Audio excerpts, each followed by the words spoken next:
England in the early 1400s was a land of castles, knights, and endless wars. But what made one young king stand above all others? Why do people still speak his name 600 years later? And how did a prince once known for wild behaviour become the greatest warrior king England ever produced? Henry V remains one of history's most celebrated monarchs. His victory at Agincourt changed the course of European history. His story takes us through rebellion, battle, love, and early death.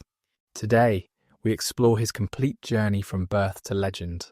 We will travel through 12 chapters: the world before Henry, the House of Lancaster rises, a prince is born, the young warrior, Prince of Wales, the new king, the French claim, the Agincourt campaign, the Battle of Agincourt, conquest of Normandy, Treaty of Troyes and marriage, and finally death and legacy.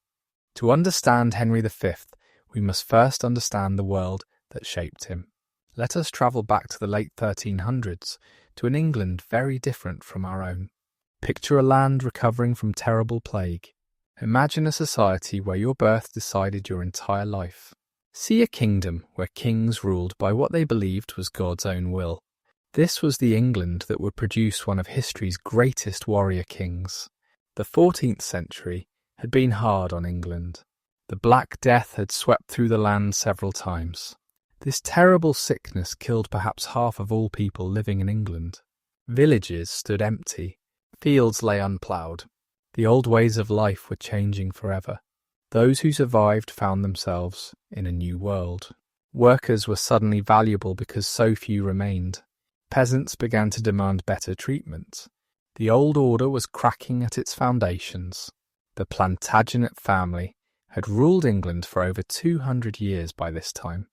They traced their line back to the great Henry II, who had built an empire stretching from Scotland to the south of France. But that empire had shrunk over the generations. English kings still claimed vast lands in France, but holding them proved difficult. Wars with France had drained the treasury. The great victories of Edward III and his son the Black Prince seemed like distant memories. Edward III had been a mighty warrior king.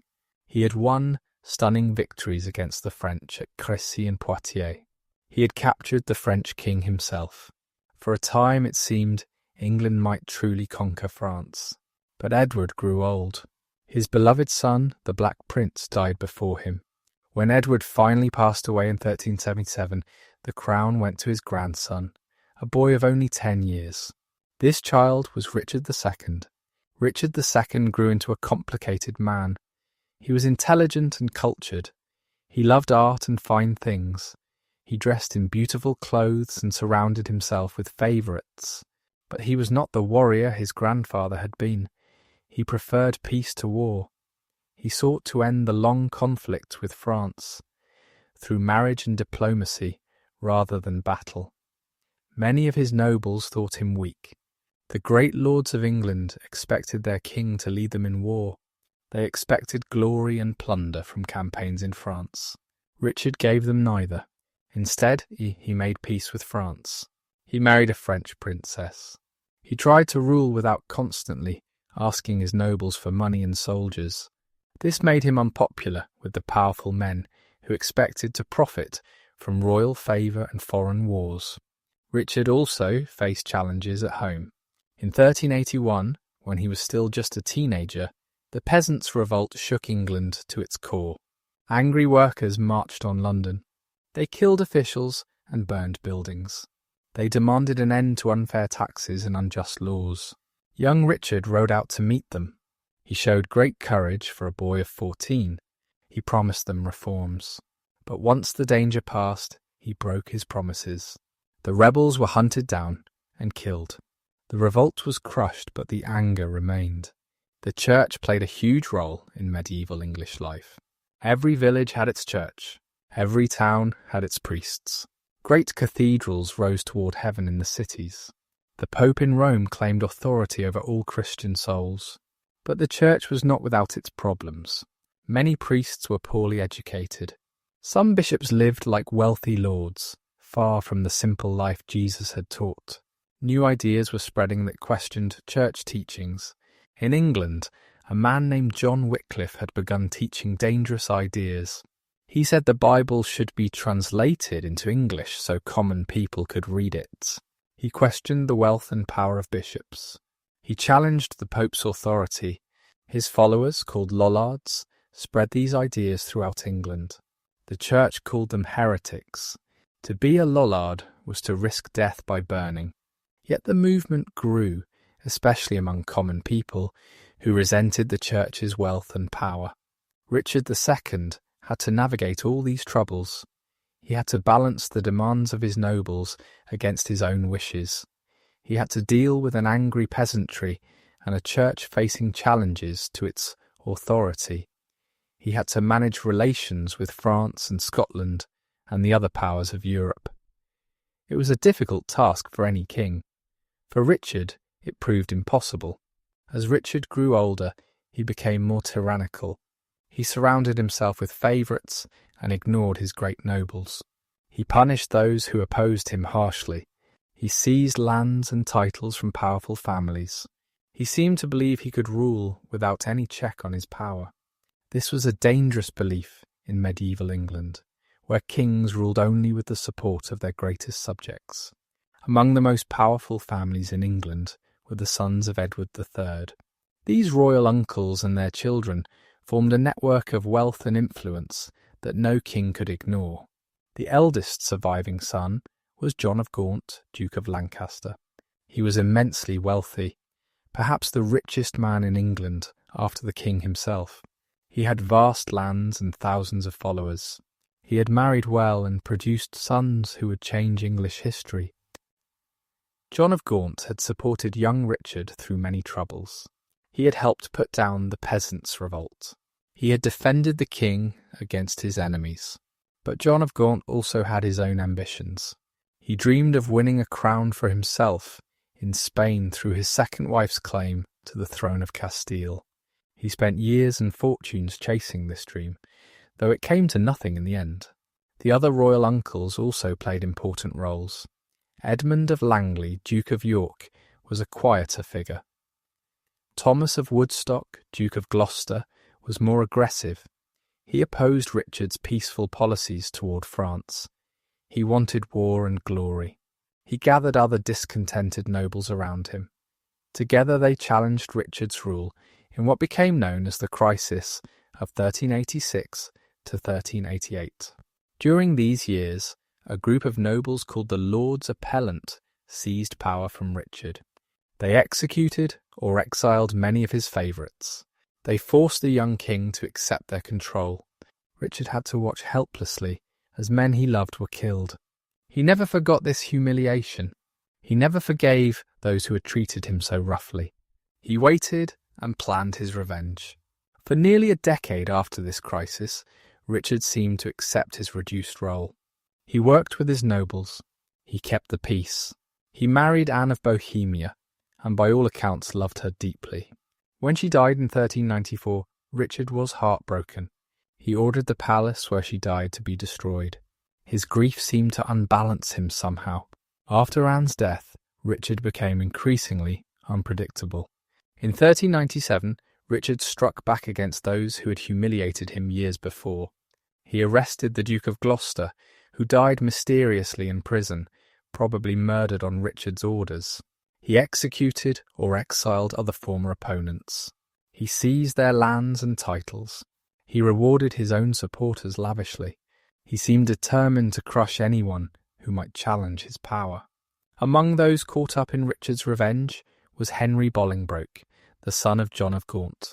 Henry had been one of the Lords Appellant back in 1387, though he had played a smaller role than some others. Richard had spared him then, perhaps because of his father's power. But now Richard saw a chance to remove this potential rival. A quarrel between Henry and another lord gave Richard his excuse. He exiled Henry from England for 10 years. John of Gaunt died in February 1399. He had been the richest and most powerful nobleman in England. His death left his vast inheritance without clear protection. Richard made a fateful decision. Instead of allowing Henry Bolingbroke to inherit his father's lands, Richard seized them for himself. He extended Henry's exile to life. He declared that Henry could never return to claim his birthright. This was a mistake that would cost Richard everything. By stealing Henry's inheritance, Richard threatened every noble family in England. If the king could take the Lancaster lands, he could take anyone's lands. No lord's property was safe. No family's future was secure. Richard had united his enemies against him in a way nothing else could have done. At this moment, Richard made another mistake.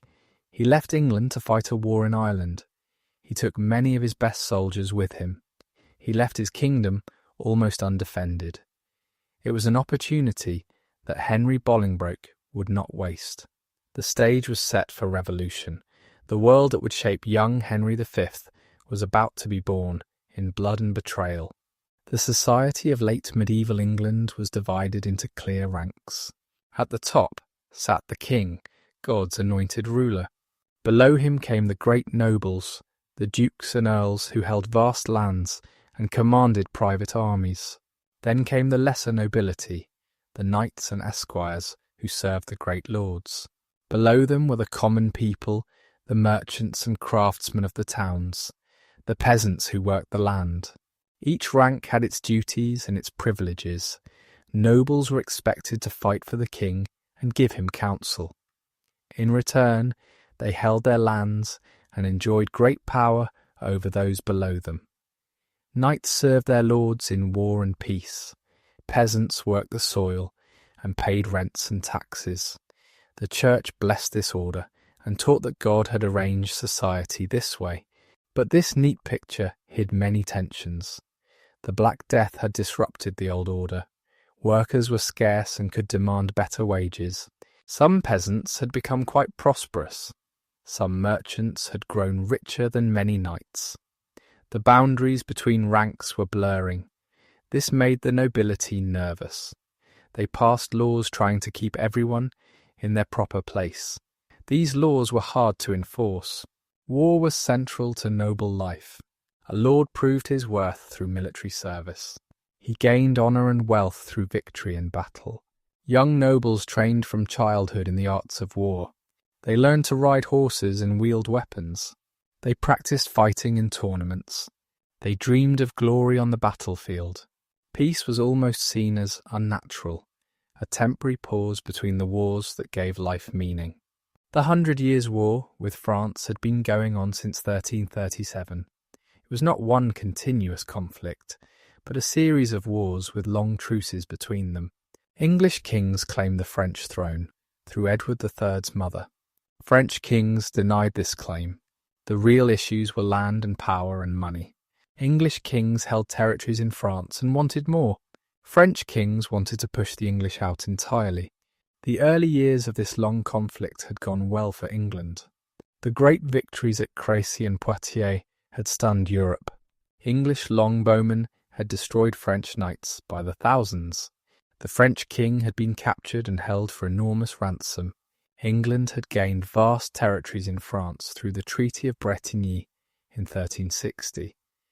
It seemed the English might truly conquer their ancient enemy, but the tide had turned. French kings had rebuilt their armies. They had learned to avoid pitched battles where English archers could slaughter them. They had reconquered most of the lands lost at Bretigny. By the 1390s, England held only a few coastal areas in France. Calais in the north and Bordeaux in the south were the main English possessions. The great conquests of Edward III had melted away. Richard II had accepted this reality. He had made a long truce with France. He had married the French king's daughter, Isabella. He had hoped to end the war through diplomacy. Many of his nobles hated this policy. They wanted to fight. They wanted to win back the lost lands. They wanted the glory and plunder that war could bring. Richard's peaceful approach was one more reason they resented him. Religion touched every aspect of medieval life. People believed in heaven and hell as real places. They feared damnation and hoped for salvation. They prayed to saints for help with every problem. They went on pilgrimages to holy places. They gave money to the church to pray for their souls after death. The church calendar marked the rhythm of the year with its feasts and fasts. The Pope claimed supreme authority over all Christian rulers. He could excommunicate kings and release their subjects from obedience. He could call crusades against enemies of the faith. He collected taxes from every Christian land. But the Pope's power was weakening. From 1378 to 1417, there were actually two popes, one in Rome and one in Avignon, each claiming to be the true head of the church. This great schism confused and troubled faithful Christians everywhere. In England, many people resented the Pope's interference in their affairs. They disliked sending English money to Rome. They objected when the Pope appointed foreigners to English church positions. Parliament passed laws limiting papal power in England. The king claimed the right to control the church within his realm. This tension between royal and papal authority would continue for centuries. Education was limited to a small elite. Most people could not read or write. Those who could had usually learned in church schools. The two great universities, Oxford and Cambridge, trained future priests and administrators. Knowledge was preserved in Latin, the language of the church and of learning. Books were rare and precious, each one copied by hand. Yet learning was spreading. More laypeople were becoming literate. English was developing as a literary language. Geoffrey Chaucer had written his Canterbury Tales in English, not Latin or French.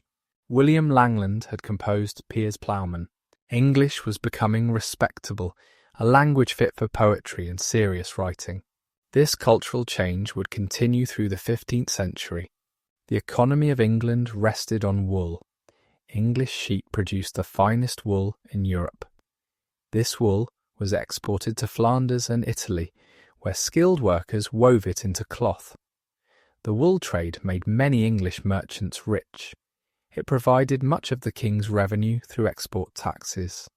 Protecting the wool trade was a major goal of English foreign policy. Towns were growing in importance. London was by far the largest city, with perhaps 50,000 people. Other towns like York, Bristol and Norwich were much smaller, but still significant. Towns had their own governments and privileges. Town merchants formed guilds to control trade and protect their interests. The urban middle class was becoming a force in English life. The countryside remained home to most English people. They lived in small villages, farming the land as their ancestors had done. Life was hard and often short. Bad harvests meant hunger. Disease could sweep through and kill many. Yet there were also moments of joy, festivals and celebrations, weddings and christenings. People found meaning in their faith, their families, and their communities.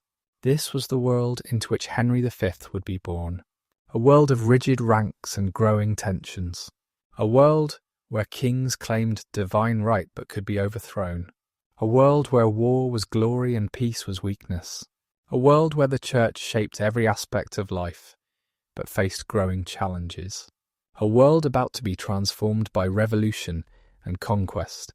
Into this world came the House of Lancaster, and with it, the future hero of Agincourt. The summer of 1399 changed England forever. While King Richard fought in Ireland, Henry Bolingbroke returned from exile. He landed in Yorkshire with a small force. He claimed he had come only to reclaim his inheritance, the vast lands of Lancaster that Richard had stolen. But events would carry him much further than that. Within months he would be king and Richard would be dead. Henry Bolingbroke was about 32 years old when he returned to England. He was tall and strong, a proven warrior. He had fought in tournaments across Europe. He had gone on crusade to Lithuania and Prussia. He had visited the Holy Land. He was experienced, capable, and ambitious. He was also the grandson of Edward III, with royal blood in his veins. When Henry landed in the north, nobles flocked to join him. The Percys of Northumberland, the most powerful family in the north, declared for him. Other great lords followed. Richard had made too many enemies. His seizure of the Lancaster inheritance had frightened everyone. Men who might have supported their king against a rebel instead welcomed Henry as a deliverer. Richard hurried back from Ireland, but it was too late. His army melted away. His supporters deserted him. He found himself virtually alone, with no choice but to surrender. Henry took him prisoner and brought him to London. There, in September 1399, Richard was forced to abdicate. He gave up his crown and all his royal rights. Henry Bolingbroke became King Henry IV. The new king faced immediate questions about his right to rule. Richard had been the legitimate king, anointed by God. How could he simply be replaced? Henry claimed the throne by descent from Henry III, but this claim was weak. Others had better claims, by strict inheritance. The real basis of Henry's kingship was conquest and the support of the great nobles. He had taken the crown by force. Richard was imprisoned in Pontefract Castle in Yorkshire. Within a few months, he was dead. The official story was that he had starved himself to death from grief. Few believed this. Most assumed he had been murdered on Henry's orders. A living former king was too dangerous. As long as Richard breathed, he could be a focus for rebellion. His death was convenient, even necessary, for the new regime. Henry IV's reign would be troubled from the start. He had gained the throne through rebellion. Others could try the same against him. He had broken the sacred bond between king and subject. Others might feel free to do likewise. He had shown that an anointed king could be overthrown. This lesson would haunt his family for generations. The first years of Henry's reign were consumed by rebellions. In 1400, supporters of Richard tried to kill Henry and restore the old king. The plot failed, but it showed how insecure Henry's position was. Richard's death followed shortly after, removing the focus of such plots, but not ending the danger. Other challenges would arise. The most serious threat came from Wales. In 1400, a Welsh nobleman named Owain Glyndwr rose in rebellion. What began as a local dispute quickly became a national uprising. The Welsh had long resented English rule. They remembered their own princes and their own independence. Glyndwr offered them hope of freedom. Thousands rallied to his banner. Glyndwr was a remarkable man. He was educated and cultured, having studied law in London. He had served in the English army. He knew his enemies well. He was also charismatic and inspiring. He claimed descent from the ancient princes of Wales. He styled himself Prince of Wales, challenging the English king's authority directly. The Welsh rebellion would last for over a decade. English armies marched into Wales again and again. They burned villages and seized cattle, but they could not catch Glyndwr or destroy his forces. The Welsh knew their mountains and valleys. They ambushed English columns and disappeared into the mist. It was a guerrilla war that frustrated English commanders. Glyndwr achieved remarkable successes. He captured English castles. He defeated English armies in battle. He held parliaments and made alliances with France and Scotland. For a few years, it seemed he might actually win Welsh independence. He controlled most of Wales and threatened the English border counties. It was the greatest challenge to English rule in Wales since the conquest over a century before. The rebellion in Wales was not Henry IV's only problem. In 1403, his most powerful supporters turned against him. The Percy family, who had helped him win the throne, now felt unrewarded and disrespected. Henry Percy, known as Hotspur for his fierce temper, raised a rebellion in the north. He allied with Glyndwr and with other enemies of the king. The Battle of Shrewsbury in July 1403 was a desperate fight. Henry IV marched quickly to meet Hotspur before he could join forces with Glyndwr. The two armies met outside the town of Shrewsbury. It was a bloody battle, with heavy losses on both sides. English longbows filled the air with arrows. Knights charged and fought hand to hand. In the end, Hotspur was killed and his army defeated. This battle was significant for another reason. Fighting alongside his father was the young Prince Henry, not yet 17 years old. The prince showed great courage in the battle. He was wounded in the face by an arrow, but refused to leave the field. He continued fighting until victory was won. It was his first experience of major battle, and he proved himself worthy of his royal blood. Henry IV never felt secure on his throne.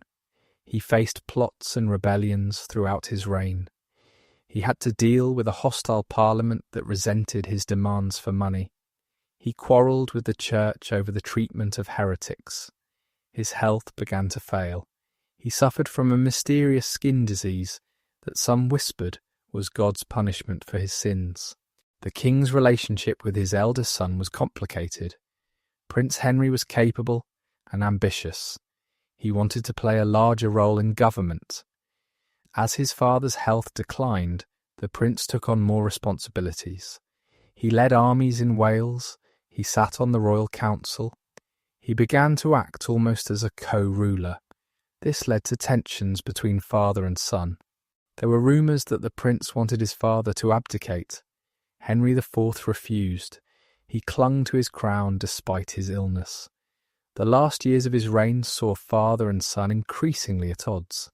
Different factions at court supported one or the other. It was an uncomfortable situation for everyone. Henry IV's claim to the throne passed through his father, John of Gaunt. But John of Gaunt had not been the eldest son of Edward III. The eldest surviving son had been Lionel, Duke of Clarence. Lionel had died young, but he had left a daughter. Through her, another family had a claim to the throne that was arguably better than the Lancastrian claim. This family was the House of York.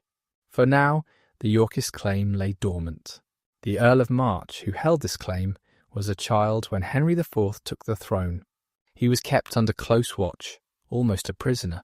But the claim existed. It would be remembered.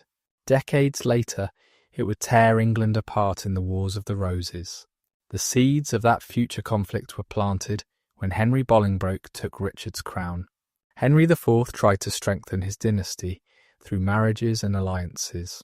He married his daughters to European princes. He sought a prestigious match for his heir. He worked to build relationships with foreign powers that would support his family's claim to the throne. He knew that his hold on power was fragile and that his successors would need all the help they could get. The king also tried to win support through religious orthodoxy. He allied closely with the church against the Lollard heretics. In 1401, he approved the statute De Heretico Comburendo, which allowed heretics to be burned at death. This made England one of the first countries to impose the death penalty for heresy. Henry hoped that by defending the church, he would win God's blessing for his questionable kingship. Parliament played an important role in Henry's reign. The king needed money, and only Parliament could grant taxes, but Parliament used this power to demand concessions. They wanted a say in how money was spent. They wanted to approve the king's ministers. They wanted to address their grievances before granting funds.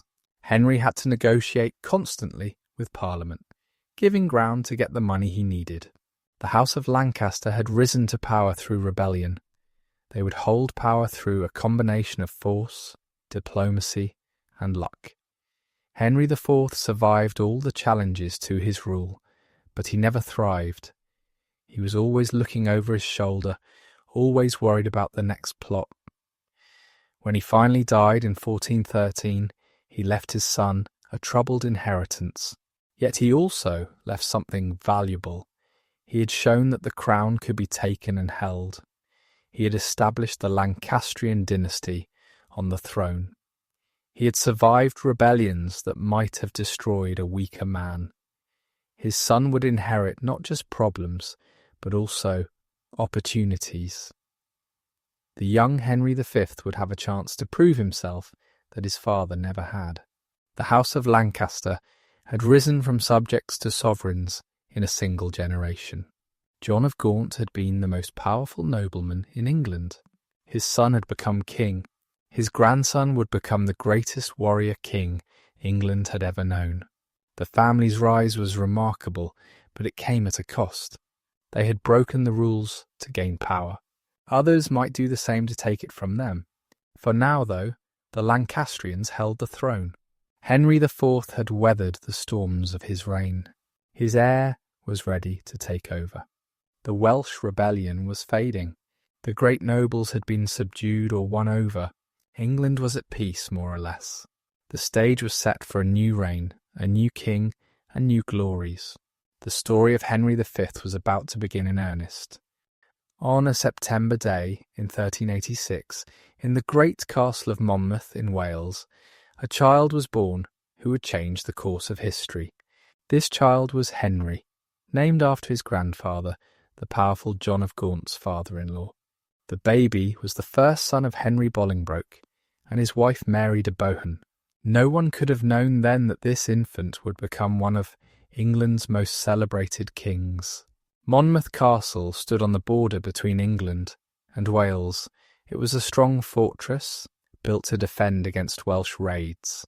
The castle had seen centuries of conflict. Its stone walls had witnessed sieges and battles. It was a fitting birthplace for a future warrior king. The wild beauty of the Welsh marches would be young Henry's first home. Mary de Bohun was only about 17 when her first son was born. She had married Henry Bolingbroke when she was just 12 or 13, though the marriage was probably not consummated until she was older. Mary came from a wealthy family. Her father had been the Earl of Hereford. She brought substantial lands and money to her marriage. She also brought a gentle nature that won the affection of all who knew her. Henry Bolingbroke was about 19 when his heir was born. He was already showing the qualities that would later make him king. He was athletic and skilled in arms. He was intelligent and well-educated. He was ambitious and proud of his royal blood. He doted on his young wife and was overjoyed at the birth of a son to carry on his line. Little Henry was not long alone in the nursery. Mary de Bohun proved to be a fertile mother. She bore 6 children in about 8 years. After Henry came Thomas, then John, then Humphrey.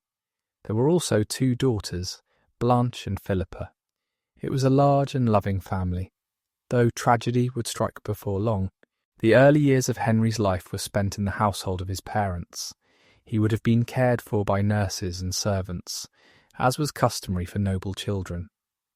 But his parents were present and involved. Henry Bolingbroke was not constantly away at war during these years. He had time to know his children and to begin their education.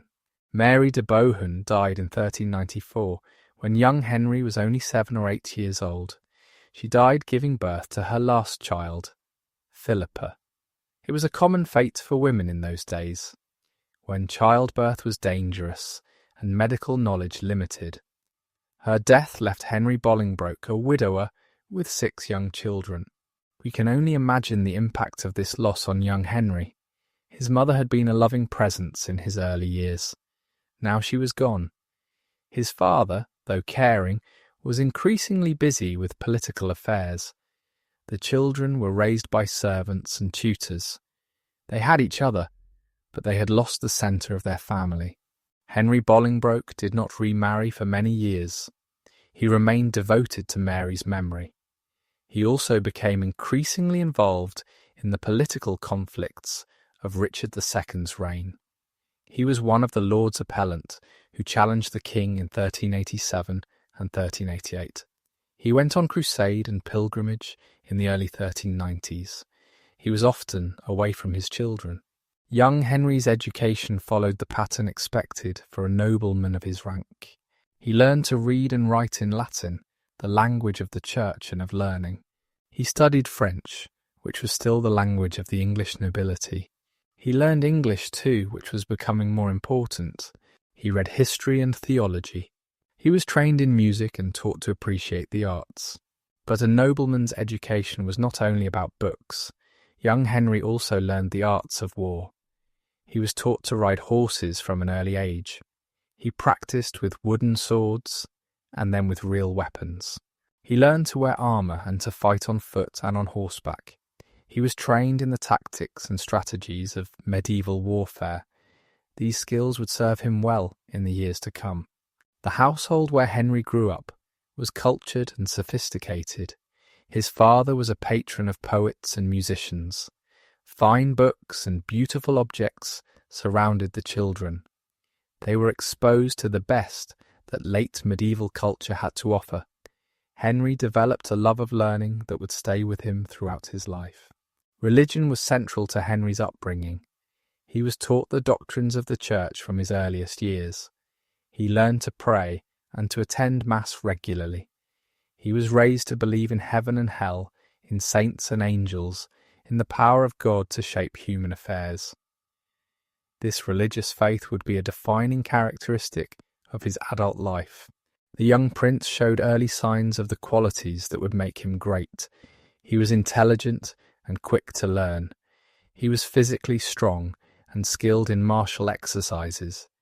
He was determined and focused even as a child. He had a natural authority that made others follow him. These traits were noticed by those around him. When Henry was about 10 years old, his life changed dramatically. His father quarrelled with another nobleman, Thomas Mowbray, Duke of Norfolk. The two men accused each other of treason. King Richard ordered them to settle the dispute by combat. But at the last moment, Richard stopped the fight and exiled both men. Henry Bolingbroke was banished from England. Young Henry and his siblings were left behind when their father went into exile. They were placed under the care of the king. Richard seems to have treated them well enough. He even knighted young Henry in 1399, when the boy was about 12. But they were essentially hostages, guarantees of their father's good behaviour. Their situation was precarious. Then came the Revolution of 1399. Henry Bolingbroke returned from exile, overthrew Richard, and became king. Almost overnight, young Henry went from being a hostage to being heir to the throne. He was created Prince of Wales, Duke of Cornwall, and Earl of Chester. He was now the second most important person in England after his father. The transformation must have been overwhelming for a boy of 12. One moment he was a noble child under suspicion. The next, he was the future king. He had to learn quickly how to behave in his new role. He had to understand the responsibilities that came with his new titles. He had to grow up fast. As Prince of Wales, Henry was given his own household and his own council of advisers. He was expected to learn the business of government. He attended council meetings and began to understand how the kingdom was run. He also took on ceremonial duties, representing his father at important events. It was an education in kingship. But the most important part of Henry's education as prince was military. Almost immediately after his father took the throne, rebellion broke out in Wales. Owain Glyndwr's uprising threatened English control of the principality. Young Henry was sent to Wales to learn the art of war against a real enemy. It was a harsh school, but an effective one. The Welsh campaigns taught Henry lessons he would never forget. He learned how to command men in the field. He learned the importance of supply and logistics. He learned how to besiege castles and how to defend them. He learned the brutal realities of medieval warfare, the killing and burning and destruction. He also learned patience, for the Welsh war dragged on for years. Henry was not merely a figurehead in Wales. He took an active role in military operations. He led troops in battle and made decisions that affected the course of campaigns. His advisers guided him, certainly, but they also recognised his natural talent for war. The young prince had an instinct for combat that could not be taught. He seemed born to lead men in battle. The war in Wales was a frustrating conflict. Owain Glyndwr refused to meet the English in open battle, where their superior numbers could crush him. Instead, he used the mountains and forests of Wales to his advantage. He ambushed English supply columns. He raided English settlements and then disappeared. He captured castles through surprise and trickery rather than direct assault. Henry learned to adapt to this kind of warfare. He could not simply march into Wales with a large army and expect victory. He had to think like his enemy. He had to anticipate where Glinda would strike next. He had to protect his supply lines while threatening those of the Welsh. It was a different kind of war than the great battles his ancestors had fought in France. The prince also learned the importance of fortifications. Wales was studded with castles, both English and Welsh. Whoever held these castles controlled the surrounding countryside. Sieges became a major part of the war. Henry learned how to surround a castle and cut it off from help. He learned how to use siege engines to break down walls. He learned the patience required to starve a garrison into surrender. One of the most significant moments of Henry's early military career came at the Battle of Shrewsbury in 1403. This was not part of the Welsh War, but a rebellion by the Percy family, former allies of Henry IV. The Percys had joined forces with Glinda and were marching to meet him when the king intercepted them. Young Henry, just 16 years old, fought in this battle alongside his father. It was a fierce and bloody engagement. Both sides used longbows, and the air was thick with arrows. Knights charged into the chaos, hacking at each other with swords and axes. The noise must have been terrifying, the screams of wounded men and horses mixing with the clash of steel. During the battle, Henry was struck in the face by an arrow. The arrow penetrated his cheek and lodged deep in his skull. It was a terrible wound that would have killed many men. But Henry refused to leave the field. He continued fighting, the arrow still embedded in his face, until the battle was won. Only then did he allow himself to be treated. The wound was serious. The arrowhead had gone deep into Henry's head, and removing it was a delicate and dangerous operation. A royal physician named John Bradmore devised a special tool to extract the arrowhead without causing further damage. The operation was successful, but it left Henry with scars he would carry for the rest of his life. This wound became part of Henry's legend. It showed his courage and determination. A lesser man would have fled the battlefield when struck. Henry stayed and fought. This story was told and retold, enhancing his reputation as a warrior. The scars on his face were visible proof of his bravery. After Shrewsbury, Henry returned to the Welsh War with renewed energy. The defeat of the Percys had weakened Glinda, who had lost important allies. But the Welsh leader was far from finished. He continued to resist English power for many more years. The mountains of Wales remained dangerous territory for English soldiers. Henry spent much of his teenage years in this grinding conflict. He moved from castle to castle, leading raids and defending against Welsh attacks. He experienced the hardships of campaign life, the cold nights and poor food, the constant danger and exhaustion. These experiences hardened him and prepared him for the greater wars to come. The young prince developed a reputation for energy and aggression. He was always willing to lead from the front. He shared the dangers and discomforts of his men. He earned their respect through his courage and his competence. The soldiers who served under him in Wales would remember him fondly and follow him eagerly in later campaigns. Henry also showed a talent for the administrative side of warfare. Fighting a war required more than bravery. It required money and supplies and organisation. Someone had to pay the soldiers and feed them. Someone had to arrange for weapons and armour and horses. Henry learned to manage these practical matters as well as the fighting itself. The prince's council in Wales included experienced soldiers and administrators who taught him the business of war. Men like Sir John Oldcastle became his companions and advisers. These relationships formed during the Welsh campaigns would shape Henry's later reign. He learned who he could trust and who had the skills he needed. By 1408, the Welsh rebellion was fading.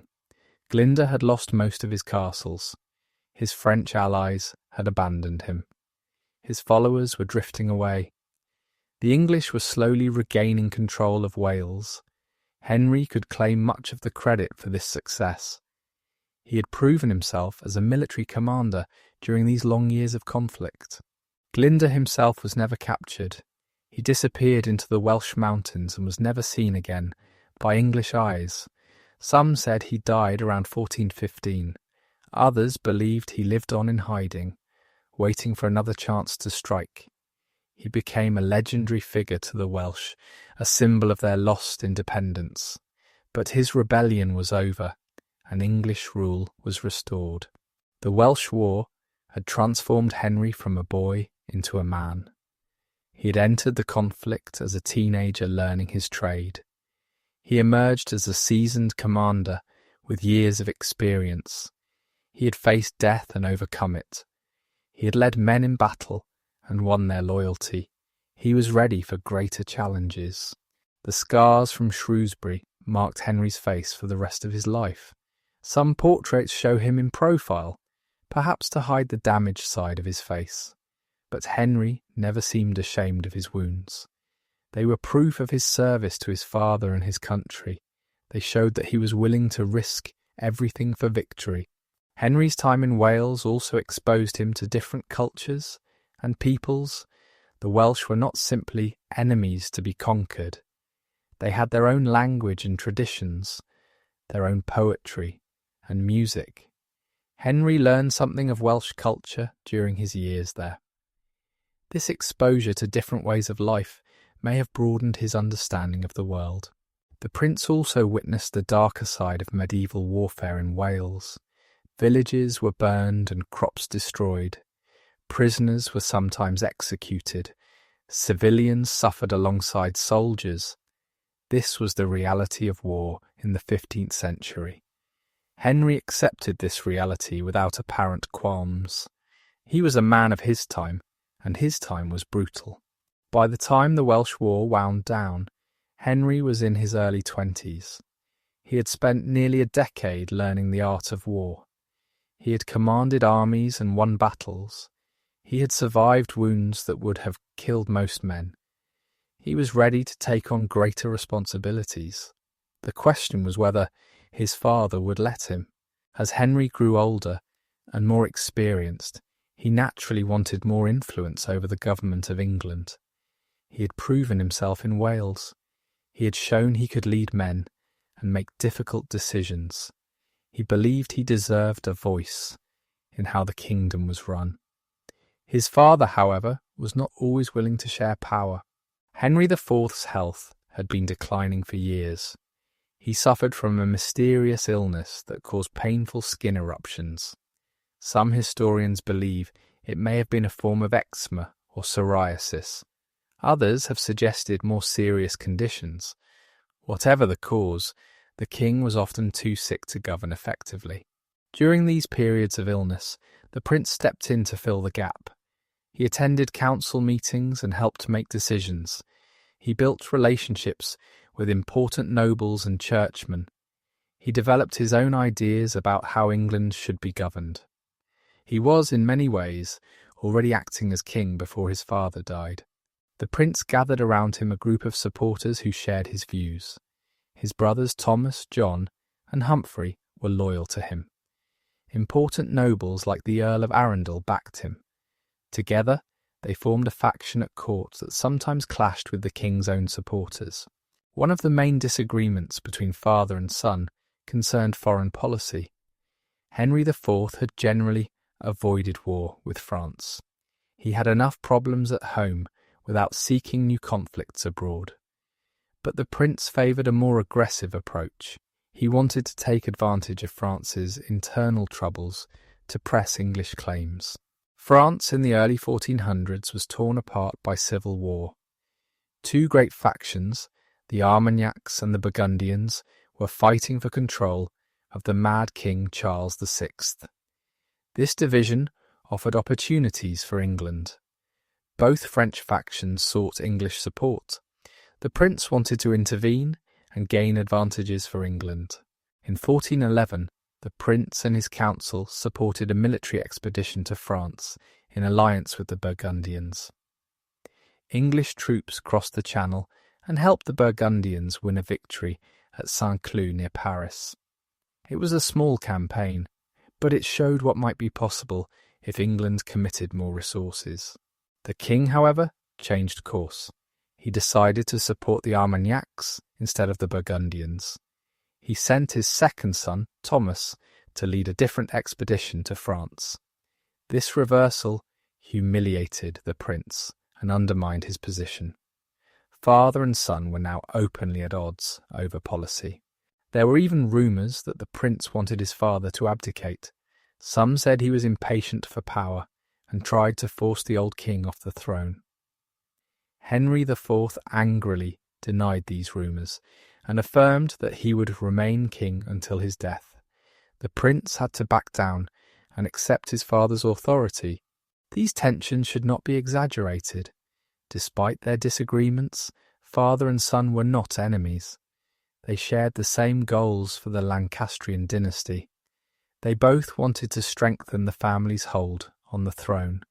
They simply disagreed about methods and timing. When the king died, the prince would prove a dutiful son. During these years, stories began to circulate about the prince's wild behaviour. Later writers, including Shakespeare, would portray young Henry as a dissolute youth who spent his time drinking and carousing with low companions. According to these stories, he frequented taverns and associated with thieves and prostitutes. How much truth lies behind these tales is difficult to say. Medieval princes were expected to be vigorous and energetic. Some youthful indiscretions were almost expected, but the image of Henry as a wild prince may be largely legend. Contemporary sources say little about such behaviour. The stories may have been invented later to make his transformation into a great king more dramatic. What is clear is that Henry was deeply religious throughout his life. He heard Mass daily and supported the Church generously. He was particularly devoted to the Virgin Mary and to English saints, like Edward the Confessor. This piety does not fit well with the image of a dissolute youth. Perhaps Henry was more serious than the legends suggest. The prince was also a patron of learning and the arts. He collected books and supported scholars. He was interested in music and may have composed some pieces himself. He corresponded with learned men and sought their advice on matters of theology and government. This was not the behaviour of a thoughtless pleasure seeker. One relationship from this period would later cause Henry great pain. Sir John Oldcastle was a knight who had served with Henry in Wales. They had become friends during the long campaigns against Glyndŵr. Oldcastle was brave and capable, exactly the kind of man Henry valued. But Oldcastle had a secret. He was a Lollard. The Lollards, followers of John Wycliffe, rejected many teachings of the Church. They denied the authority of the Pope. They questioned the doctrine of transubstantiation. They wanted the Bible translated into English so common people could read it. The Church considered these beliefs heresy, punishable by death. As long as Henry was merely prince, he could protect his friend. He tried to convince Oldcastle to abandon his heretical beliefs. He gave him chances to recant and return to orthodoxy, but Oldcastle refused. He was committed to his faith, whatever the cost. This put Henry in an impossible position. The prince also had to navigate the complex politics of the Church. The Great Schism had divided Christendom for decades. Two popes claimed supreme authority, one in Rome and one in Avignon. England supported the Roman Pope, but the situation was confusing and troubling. Henry would later play a role in ending this schism. As the years passed, Henry IV grew weaker. His illness worsened, and he spent more time confined to his chambers. The prince took on more and more responsibility. By 1412 he was effectively running the government though his father still held the crown. It was only a matter of time before Henry became king. The relationship between father and son remained difficult until the end. The king seems to have resented his son's growing power. He may have feared that Henry would try to seize the throne before his death. These fears were probably unfounded, but they poisoned the atmosphere at court. Henry IV died on March 20th, 1413. He was only 45 years old, worn out by illness and the burdens of kingship. He had won the throne through rebellion and held it through constant struggle. He had never known peace or security. He left his son a kingdom that was stable but not entirely settled. The old king's last years had been sad.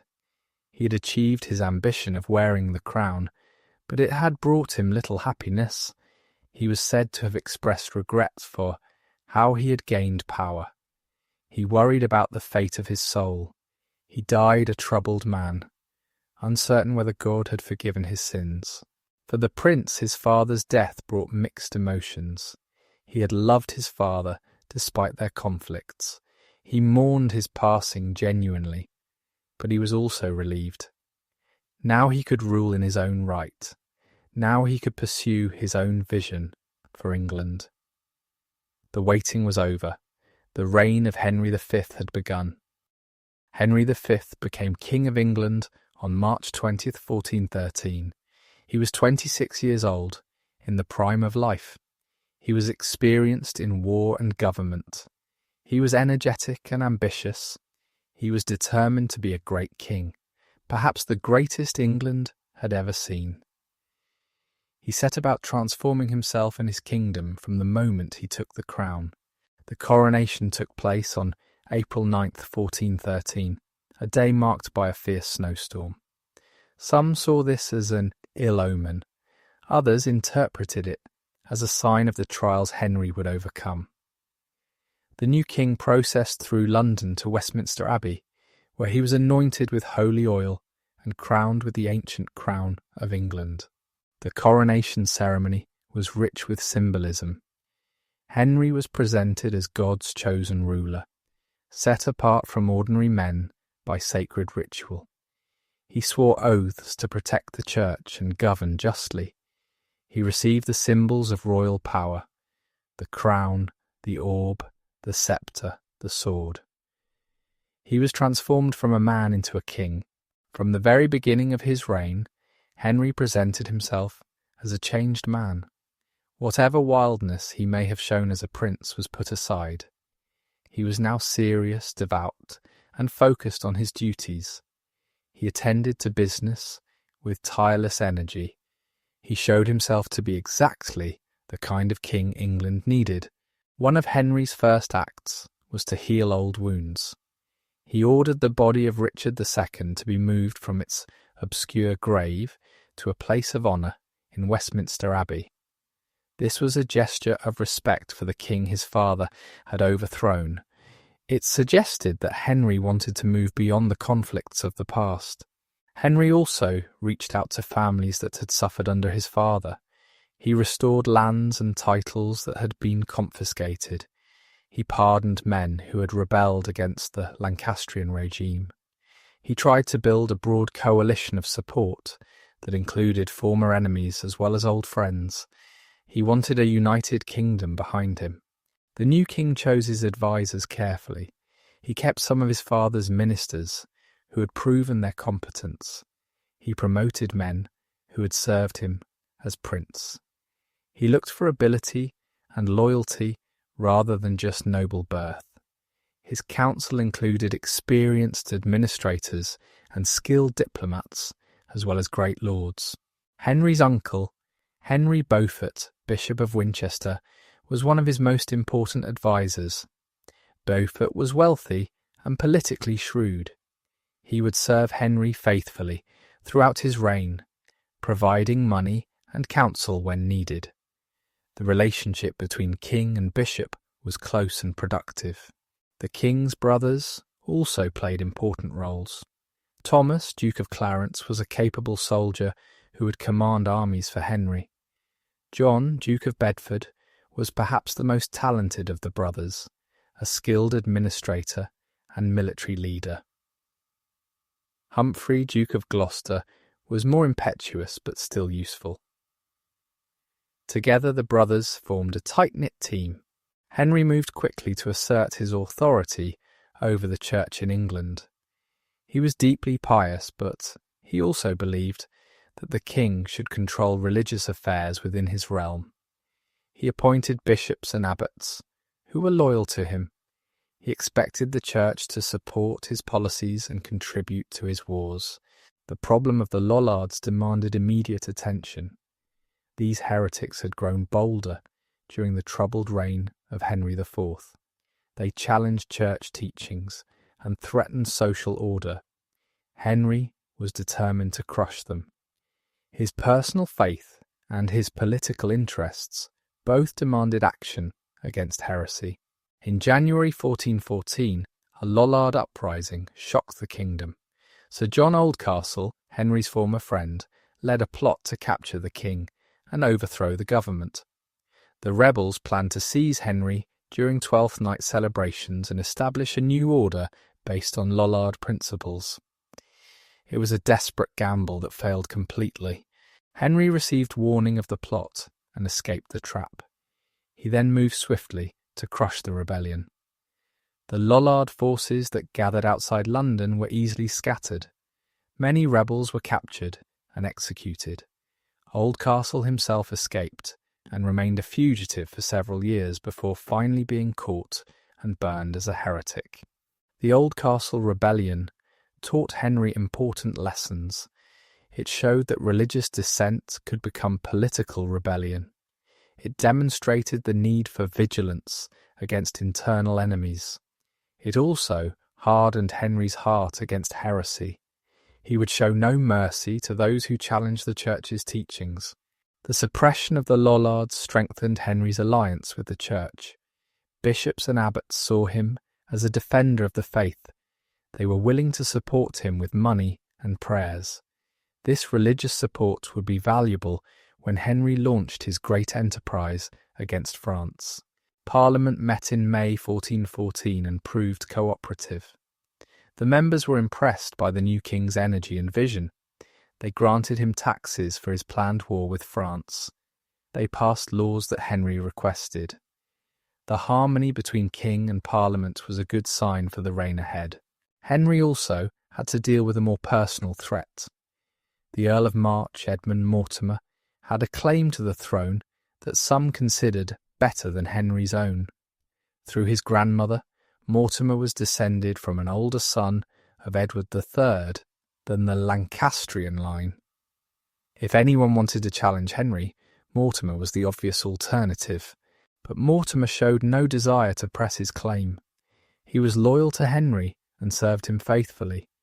Henry treated him well, restoring lands that had been taken from his family. The two men seemed to have genuinely liked each other. Mortimer's loyalty removed a potential source of trouble. Not everyone was so loyal.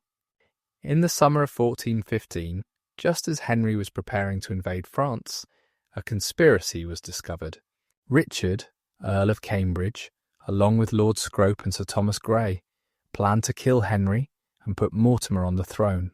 The plot became known as the Southampton plot because it was uncovered at Southampton, where the invasion fleet was gathering. Mortimer himself revealed the conspiracy to Henry. He had been approached by the plotters but refused to join them. His loyalty to the king was genuine. Henry was grateful but also shaken. He had trusted Scrope, who had been a close companion. The betrayal hurt deeply. The conspirators were quickly tried and executed. Cambridge, Scrope, and Grey all lost their heads. Henry showed no mercy to traitors, even those who'd been his friends. The message was clear.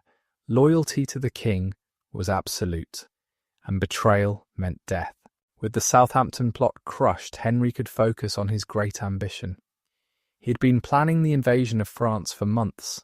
Ships had been gathered, troops had been recruited, supplies had been stockpiled. Everything was ready. The King of England was going to war. Henry's decision to invade France was not impulsive. He had thought carefully about his goals and his chances of success. He believed he had a legitimate claim to the French throne through his great-great-grandmother, Isabella of France. He also saw practical advantages in foreign war. It would unite England behind him and distract from domestic problems. The French kingdom was weak and divided. King Charles VI suffered from bouts of madness that left him unable to rule. His relatives fought each other for control of the government. The Armagnac and Burgundian factions were locked in a vicious civil war. France was vulnerable as it had not been for generations. Henry sent ambassadors to France with demands he knew would be rejected. He claimed the French crown itself, or at least the vast territories that had been promised to England by the Treaty of Bretigny in 1360. He demanded the hand of Princess Catherine, daughter of Charles VI, with an enormous dowry. These demands were meant to justify war, not to achieve peace. The French rejected Henry's claims, as he had expected. Negotiations broke down. War was now inevitable. Henry had his excuse to invade. He had his army ready. He had the support of Parliament and the Church.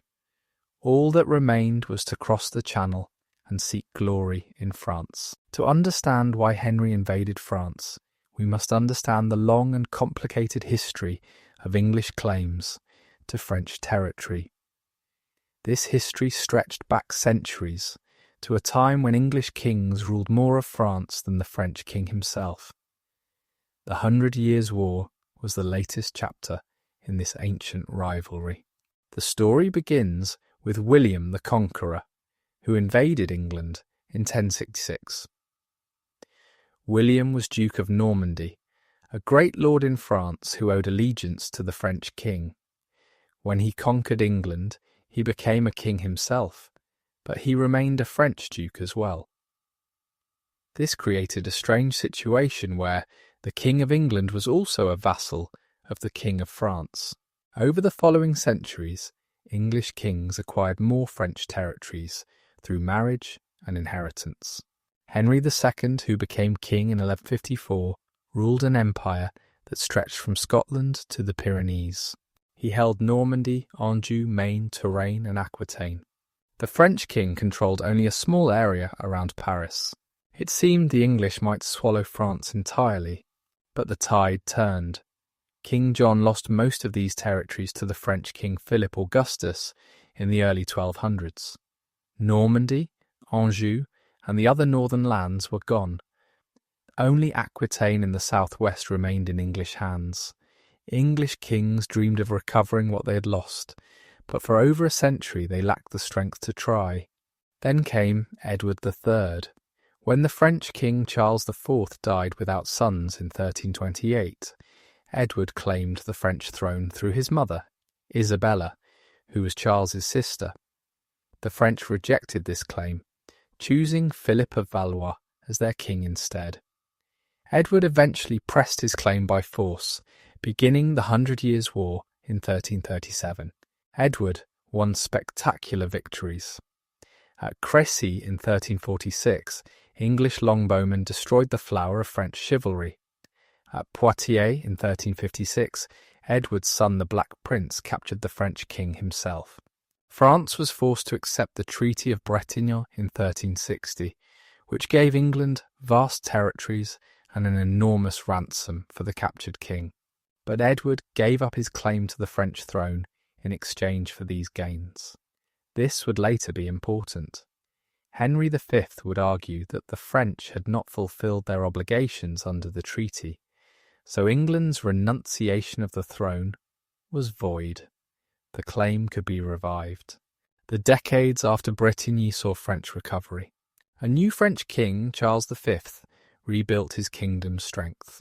He avoided pitched battles where English archers could slaughter his knights. Instead, he used sieges and raids to wear down the English. Gradually, the territories gained at Bretigny were lost. By the time Richard II made peace with France in the 1390s, England held little more than Calais and a strip of Aquitaine around Bordeaux. Richard's peace lasted through the reign of Henry IV. The Lancastrian king had too many problems at home to seek war abroad, but the dream of French conquest never died. English nobles remembered the glories of Crécy and Poitiers. They wanted to win them back. When Henry V took the throne, he found a kingdom eager for war. The legal basis of Henry's claim was complicated. He argued that he was the rightful king of France through his descent from Isabella, Edward III's mother. He also claimed that the Treaty of Bretigny had not been properly fulfilled, so England's rights under that treaty remained valid. These arguments were debatable, but they provided a justification for war. More important than legal claims was political opportunity. France in 1415 was weaker than it had been for generations. King Charles VI had gone mad in 1392 and never fully recovered. He had periods of lucidity, but also long spells when he did not know who he was or recognise his own family. He could not rule effectively. The king's incapacity created a power vacuum that his relatives rushed to fill. His brother, Louis, Duke of Orleans, controlled the government for a time, but in 1407 Orleans was murdered on the orders of John the Fearless, Duke of Burgundy. This crime split France into two warring factions. The Armagnacs, named after the Count of Armagnac who led them, supported the Orleans family and the Dauphin, the heir to the throne. The Burgundians followed John the Fearless and sought to dominate the royal government. These two factions fought each other with savage intensity.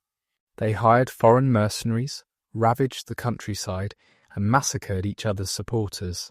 Paris itself changed hands several times. In 1413, the Burgundians controlled the city and carried out brutal purges of their enemies. Then the Armagnacs regained control and took their revenge. The common people of France suffered terribly as their lords fought for power. The kingdom was tearing itself apart. This civil war gave Henry his opportunity. Both French factions sought English support against the other. Henry negotiated with both sides, playing them against each other. He extracted concessions and promises while preparing his invasion. He would strike France when it was least able to resist. Henry's demands were extreme. He claimed the French crown itself, or at least recognition, as heir to the Mad King. He demanded the territories promised at Bretigny, including Normandy, Anjou, Maine, Touraine, and full sovereignty over Aquitaine. He asked for Princess Catherine's hand in marriage, with a dowry of 2 million crowns. These terms were impossible for any French government to accept. The negotiations were never meant to succeed. Henry wanted war, and he wanted the French to appear as the unreasonable party. By making extreme demands and having them rejected, he could claim that he had tried for peace and been rebuffed. The blame for war would fall on France. There is a famous story about these negotiations. According to legend, the French Dauphin sent Henry a gift of tennis balls, mocking him as a frivolous youth more suited to games than war. Henry supposedly replied that he would play a game in France that would not amuse the Dauphin. This story may not be true, but it captures the spirit of defiance that marked Henry's approach. By the summer of 1415, negotiations had broken down completely. Henry had his justification for war. He had assembled a mighty army. He had gathered a fleet to carry them across the Channel. The invasion of France was about to begin. Henry would stake everything on this great gamble. The king presented the war as a righteous cause. He was not a mere conqueror seeking plunder. He was a lawful king claiming his inheritance. God would judge between him and the French. If his cause was just, God would grant him victory. If not, he would accept God's verdict.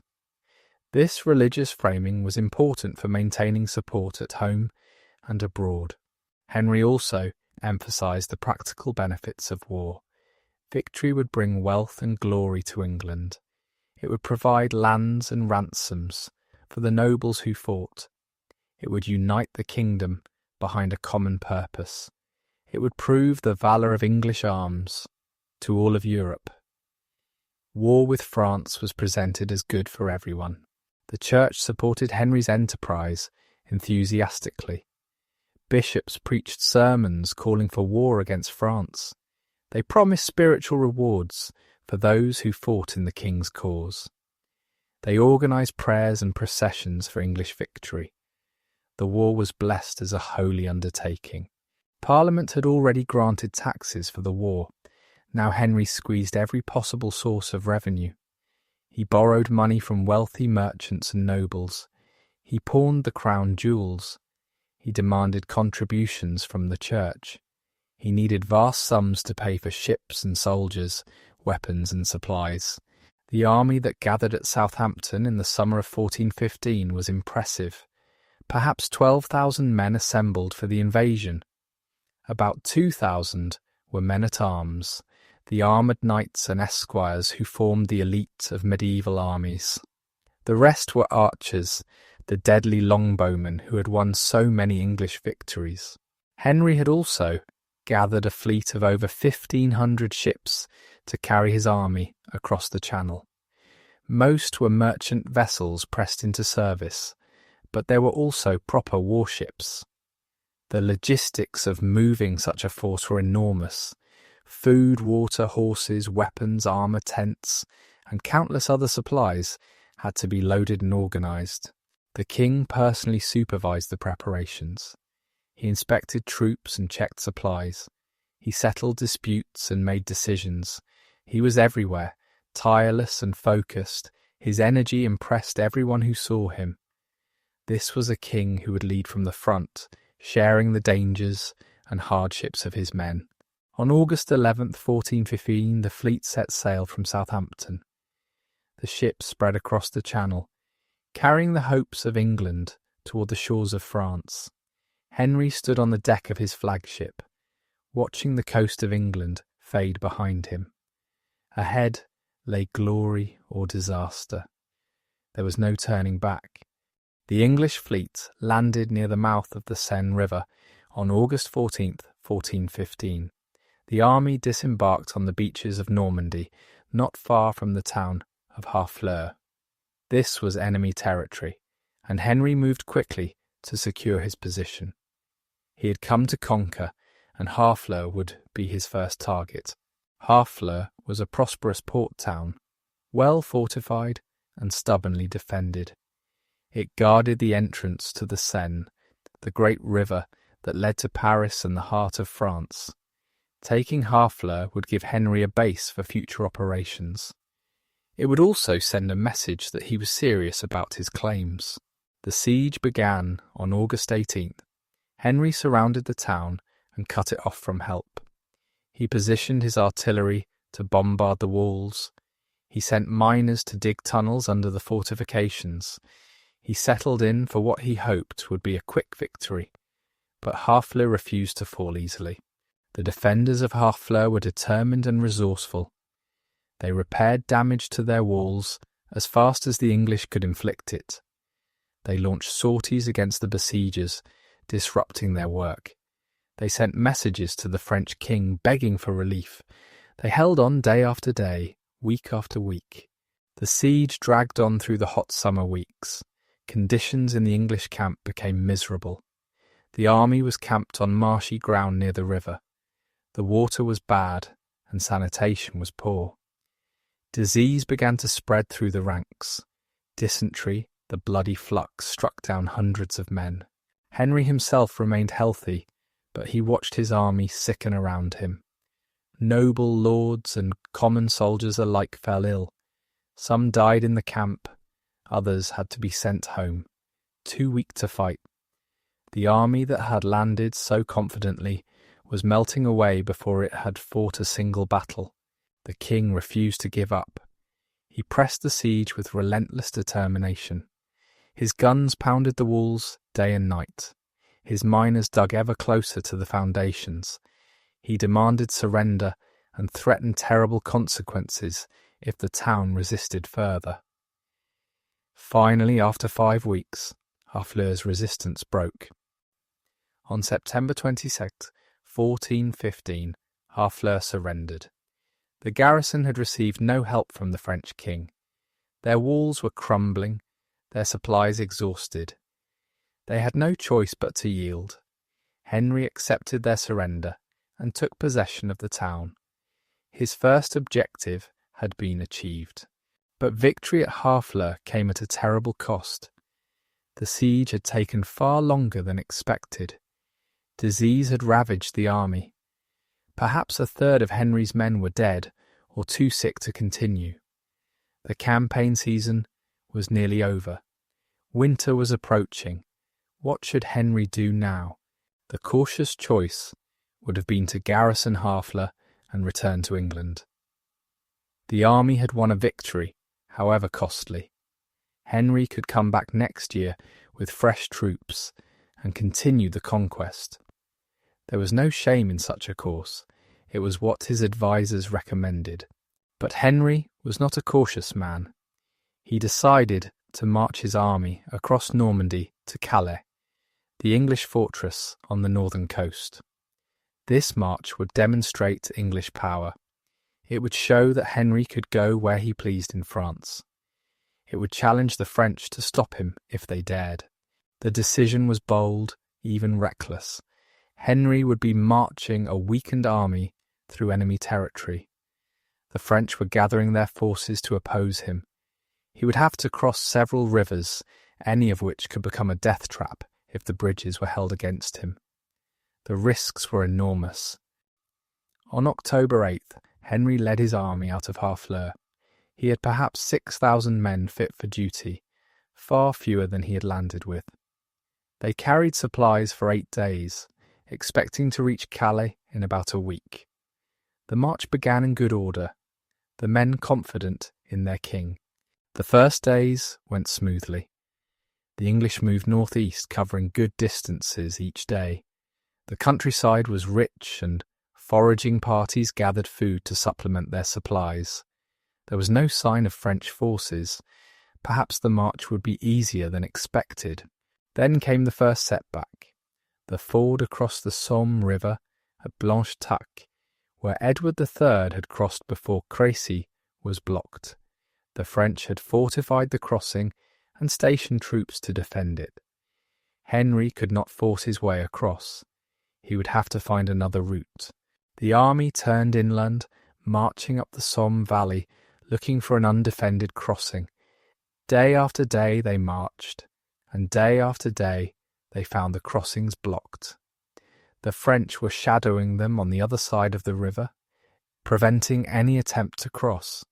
The 8-day march was stretching into weeks. Supplies ran short. The men grew hungry and tired. Disease continued to claim victims. The weather turned cold and wet. Morale began to suffer. Some men must have wondered if they would ever see England again. The march was becoming a nightmare. Henry kept his army together through sheer force of will. He shared the hardships of his men, eating the same poor food and sleeping in the same wet camps. He remained confident and cheerful, at least in public. He assured his soldiers that God would provide a way forward. His faith seemed unshakable. Finally, on October 19th, the English found an unguarded crossing near the villages of Betancourt and Voyenne. The causeway across the marshy riverbank had been damaged, but Henry's men repaired it enough to pass. The army crossed the Somme at last, but they were exhausted and far behind schedule. Worse news awaited them on the other side. French heralds arrived to announce that a great army was gathering to block Henry's path. The French nobility had finally united to face the English invader. Thousands of knights and men-at-arms were marching to intercept Henry before he could reach Calais. Battle was now unavoidable. The English pressed on, hoping to outmarch the French and reach Calais before they could be brought to battle. But on October 24th, scouts reported that the French army was directly ahead, blocking the road to Calais. There was no way around them. Henry would have to fight. The king halted his army near the village of Maisoncelles and prepared for battle. His men were tired, hungry, and sick. They were vastly outnumbered by the French host that faced them. By any reasonable calculation, they should have been doomed. But Henry was not reasonable. He believed God was on his side.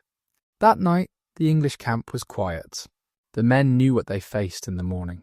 Many confessed their sins to the priests who accompanied the army. They made their peace with God and prepared to die. The French camp, by contrast, was loud with celebration. The French were confident of victory. They spent the night feasting and gambling for the ransoms of the English lords they expected to capture. Henry walked among his men that night, encouraging them and sharing their fears. He reminded them of the justice of their cause. He promised them that God would not abandon those who fought for the right. He told them that if they died, they would die as martyrs. If they lived, they would have glory forever. The king also made practical preparations. He positioned his army carefully, choosing ground that would favour his smaller force. He placed his archers where they could do the most damage. He gave strict orders about discipline and formation.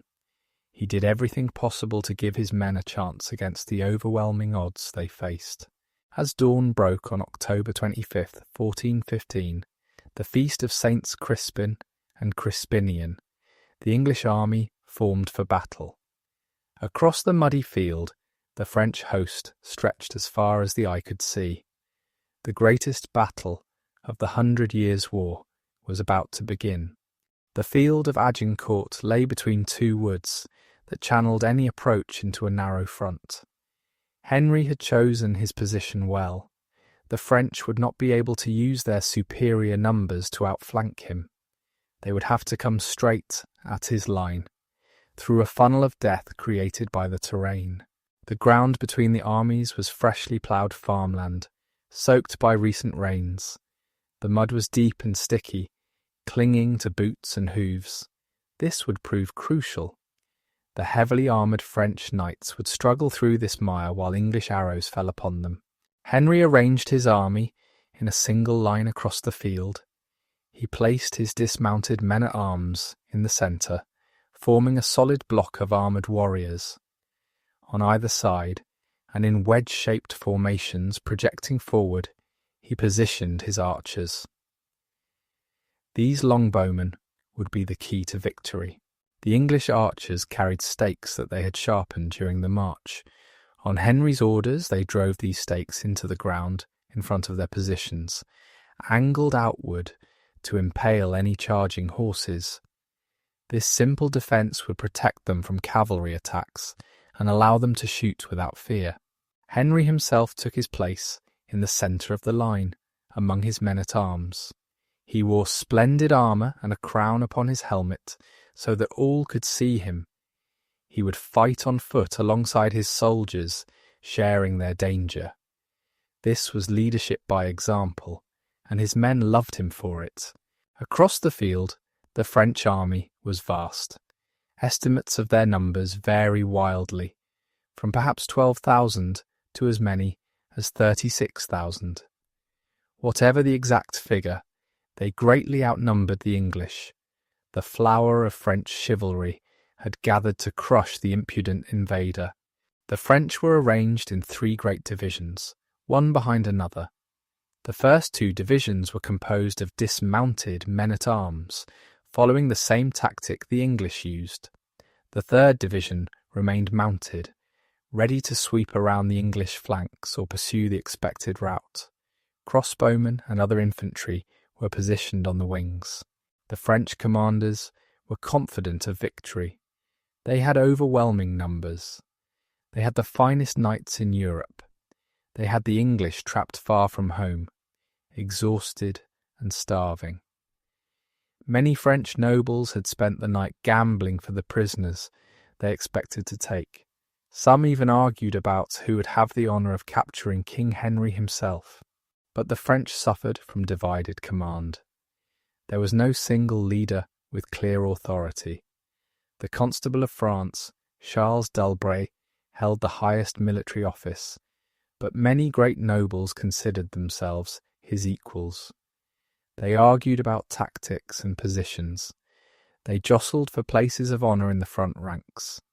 This confusion would cost them dearly. The morning passed with neither side willing to attack. The French were content to wait.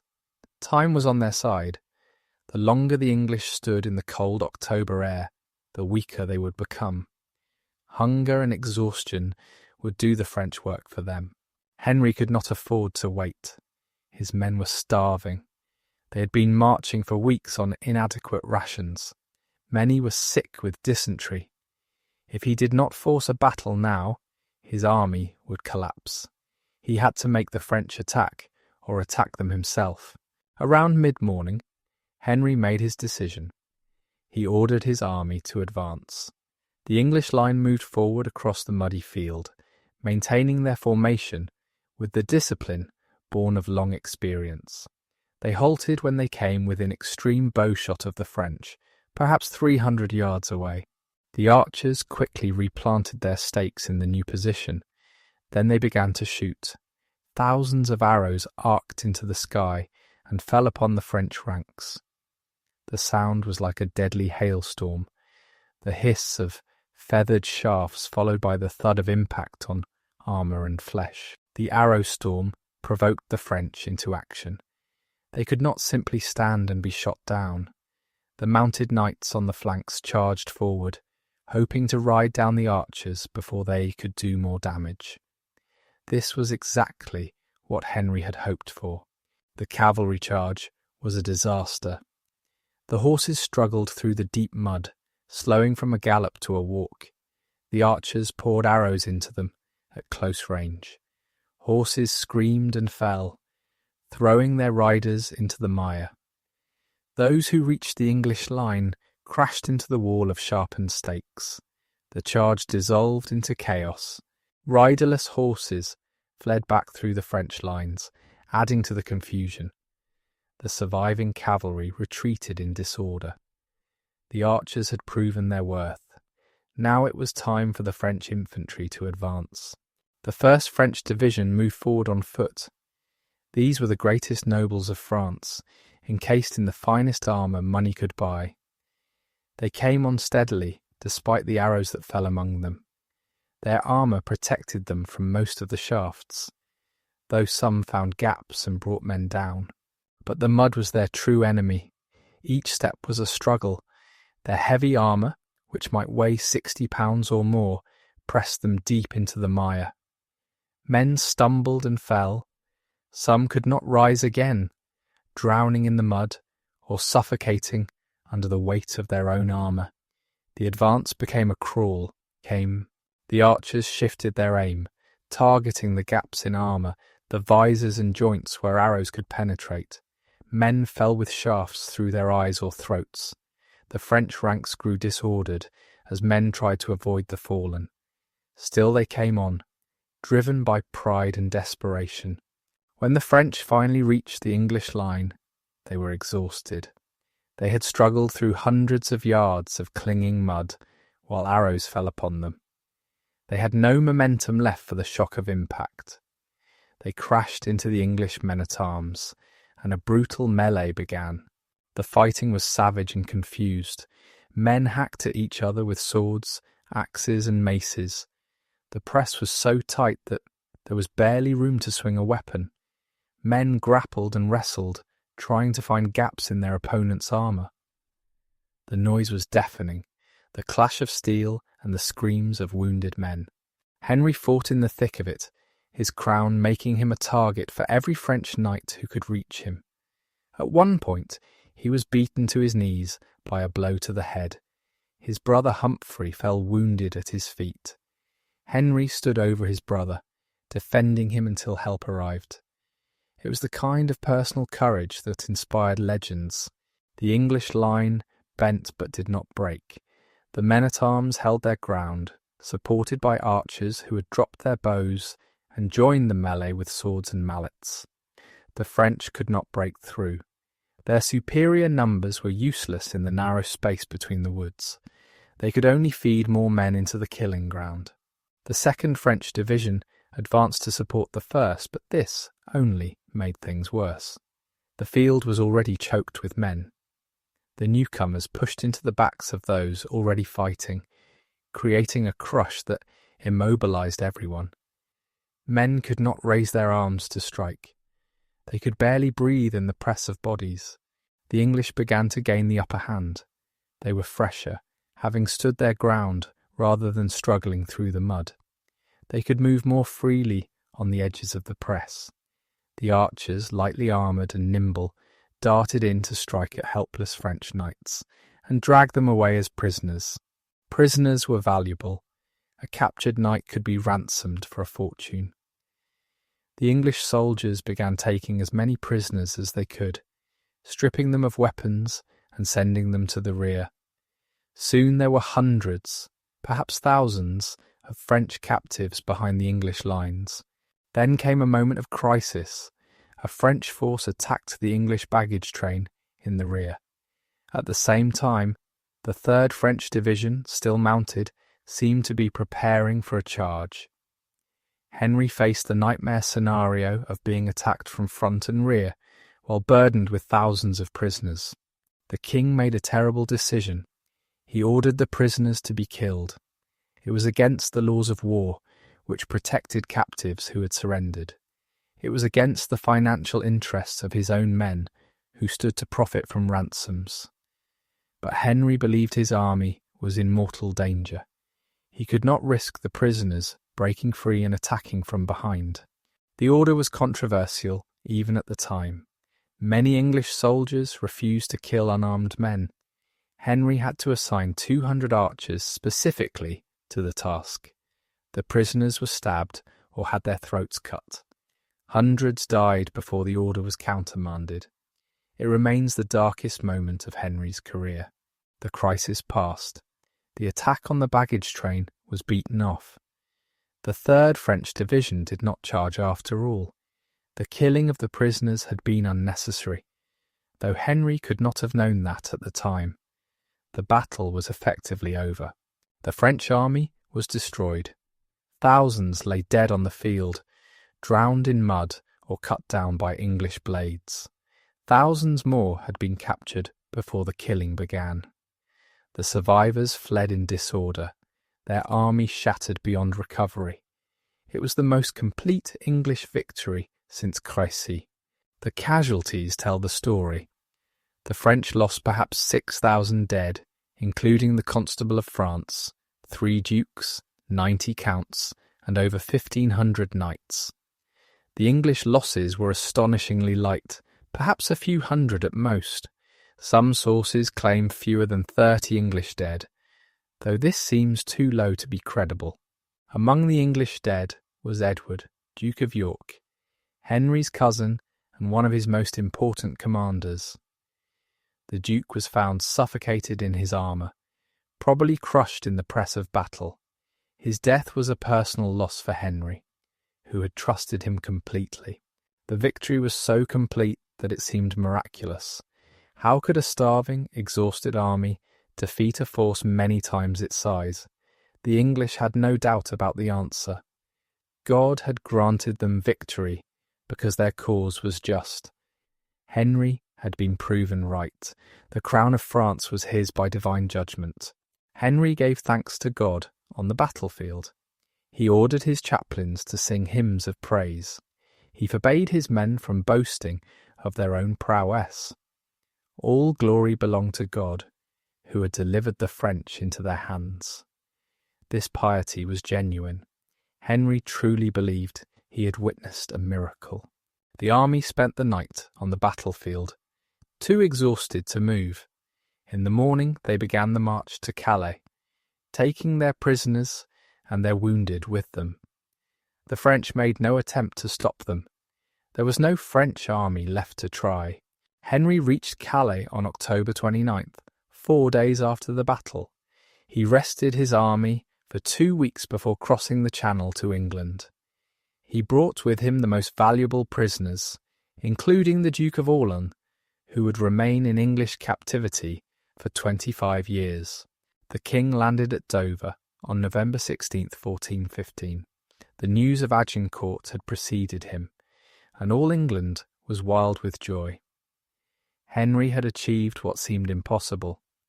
He had invaded France, captured a major city, and destroyed the French army in battle. He had proven himself the greatest warrior king since Edward III. The welcome Henry received in London was extraordinary. The citizens lined the streets to cheer him. Pageants and celebrations marked his progress through the city. The mayor and aldermen greeted him in their finest robes. It was a triumph in the ancient Roman sense, a celebration of victory that elevated the king to almost godlike status. But Henry remained modest in his triumph. He refused to have songs sung about his deeds. He insisted that all glory belonged to God. He attended services of thanksgiving and made offerings at holy shrines. His piety impressed everyone who witnessed it. This was not a proud conqueror, but a humble servant of God. Agincourt made Henry a legend. The battle would be remembered for centuries as the supreme example of English valour. It would be celebrated in poems and plays, most famously in Shakespeare's Henry V. The name Agincourt became synonymous with victory against impossible odds, but Henry knew that one battle did not win a war. The French still held their kingdom. The Dauphin still claimed the throne. There was much work yet to be done. Agincourt was a beginning, not an end. The conquest of France would require years more of effort. For now, though, Henry could savour his triumph. He had gambled everything on the march to Calais and won. He had proven his right to the French crown in the judgment of battle. He had united England behind him as no king had done for generations. He was, at that moment, the most celebrated monarch in Europe. The victory at Agincourt was glorious, but it did not give Henry control of France. He held Harfleur and Calais, nothing more. The French kingdom remained intact, ruled by the mad Charles VI and his quarrelling relatives. If Henry wanted to make good his claim to the French throne, he would need to conquer France piece by piece. The years after Agincourt were spent preparing for this greater effort. Henry needed money, men and ships. He needed to maintain pressure on France while building his strength. He needed to exploit the divisions among the French to prevent them from uniting against him. Parliament proved generous. The victory at Agincourt had convinced everyone that Henry could win. They granted him taxes and loans for continued war. The Church contributed as well, seeing the conquest of France as a holy enterprise. Henry gathered resources on a scale not seen since the days of Edward III. Diplomacy accompanied military preparation. Henry negotiated with both French factions, the Armagnacs and the Burgundians, playing them against each other. He made truces and broke them as it suited his purposes. He kept the French divided and unable to mount a unified resistance. The Holy Roman Emperor Sigismund visited England in 1491, seeking to mediate between England and France and to heal the great schism in the Church. Henry welcomed him lavishly and used the visit to enhance his prestige. The two monarchs formed an alliance, though it would prove of limited practical value. Meanwhile, the French made attempts to recover Harfleur. A naval battle in the Seine estuary in August 1416 resulted in English victory. The Earl of Huntingdon destroyed a French fleet that was trying to blockade the port.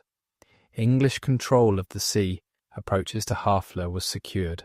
By 1417, Henry was ready for his second invasion. This time, there would be no dramatic march across France.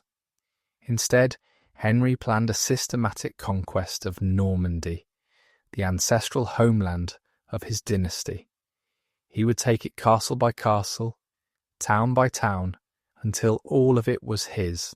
The army that sailed for France in August 1417 was larger and better supplied than the Agincourt force. Perhaps 10,000 men embarked in over 1,500 ships. They landed near the mouth of the Touquet River and immediately began operations against the surrounding towns. Henry's strategy was methodical. He would not rush forward and risk being cut off as he had been in 1415. Instead, he would secure each area before moving to the next. He would starve out castles rather than assault them. He would be patient and thorough, grinding down French resistance over months and years. The first major target was Caen, the great city of Lower Normandy. William the Conqueror was buried there, in the abbey he had founded. Taking Caen would be a powerful symbol of English dominion. It would also give Henry a major base for further operations. The siege of Caen began in August 1417 and lasted about 2 weeks. The city was strongly fortified, but Henry's army was overwhelming. When the walls were breached, the English stormed in and sacked the city. There was considerable killing and looting before Henry restored order. Caen fell on September 4th. From Caen, Henry's forces spread out across Normandy. Some columns moved west toward the Cotentin Peninsula. Others pushed south toward the borders of Maine and Brittany. Town after town surrendered or was taken by force. The conquest proceeded with relentless efficiency. The French could not stop it. The Armagnac government in Paris was weak and distracted by internal conflicts. The Burgundians were more interested in fighting the Armagnacs than in resisting the English. No army came to challenge Henry in the field. Normandy was left to defend itself. The Norman towns and castles resisted as best they could. Some held out for months, hoping for relief that never came. But one by one, they fell. Argentan, Alençon, Falaise, Cherbourg, all the great fortresses of Normandy passed into English hands. By the end of 1417, much of Lower Normandy was conquered. Henry spent the winter of 1417 to 1418 consolidating his gains. He established English administration in the conquered territories. He appointed governors and judges. He tried to win over the Norman population by promising good government and protection. He wanted to be seen as a legitimate ruler, not a foreign conqueror. The conquest resumed in 1418. The target now was Rouen, the capital of Normandy and one of the largest cities in France. Taking Rouen would complete the conquest of the duchy. It would also be a major blow to French morale. Rouen was a symbol of French identity in the north. The siege of Rouen began in July 1418 and would last for 6 months. It was one of the longest and most brutal sieges of the entire war. The city was strongly defended and well supplied. Its population was determined to resist. Henry would have to starve them into submission. The English surrounded Rouen completely, cutting off all supplies. They built fortifications around the city to prevent any relief force from breaking through. They settled in for a long wait. Inside the city, the garrison and citizens prepared to endure. As the months passed, conditions inside Rouen became desperate. Food ran out. People ate horses, then dogs, then rats. The weakest began to die of starvation. The garrison expelled thousands of civilians from the city to save food for the defenders. These poor people were trapped in the ditches between the walls and the English lines, unable to go forward or back. Henry refused to let the expelled civilians pass through his lines. He said they were the enemy's responsibility, not his. Hundreds died of hunger and exposure in the ditches, within sight of both armies. It was a terrible episode that shows the harsh realities of medieval siege warfare. By December, Rouen could hold out no longer. Negotiations began for surrender. The terms were harsh. The city had to pay an enormous fine. The garrison had to surrender as prisoners. Henry entered Rouen in triumph on January 19th, 1419. The capital of Normandy was his. The fall of Rouen effectively completed the conquest of Normandy. A few isolated castles held out for a while longer, but they could not change the outcome.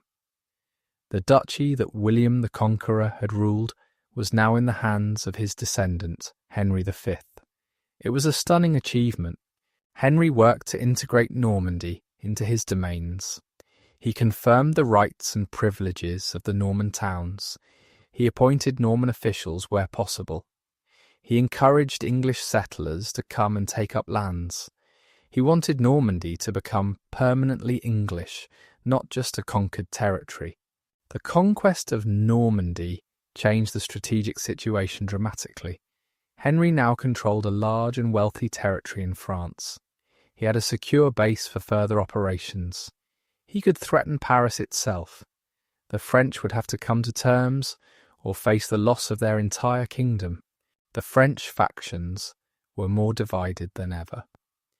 In September 1419, John the Fearless, Duke of Burgundy, was murdered during a meeting with the Dauphin. The crime was committed by the Dauphin's followers, possibly with his knowledge.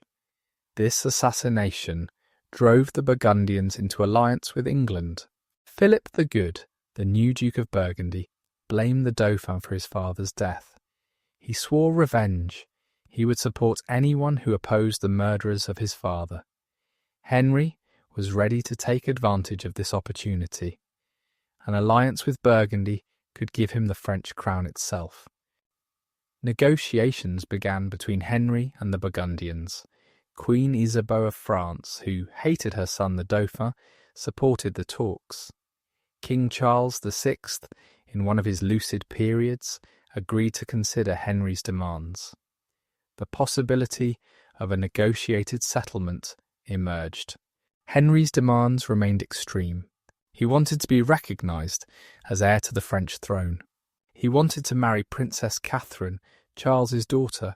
He wanted to rule France after Charles' death, displacing the Dauphin entirely.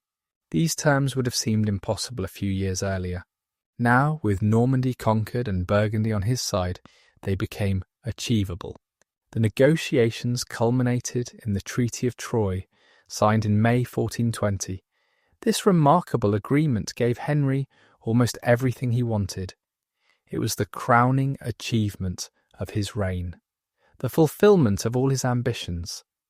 The throne of France was within his grasp. The Treaty of Troyes was signed on May 21st, 1420, in the cathedral of that ancient city.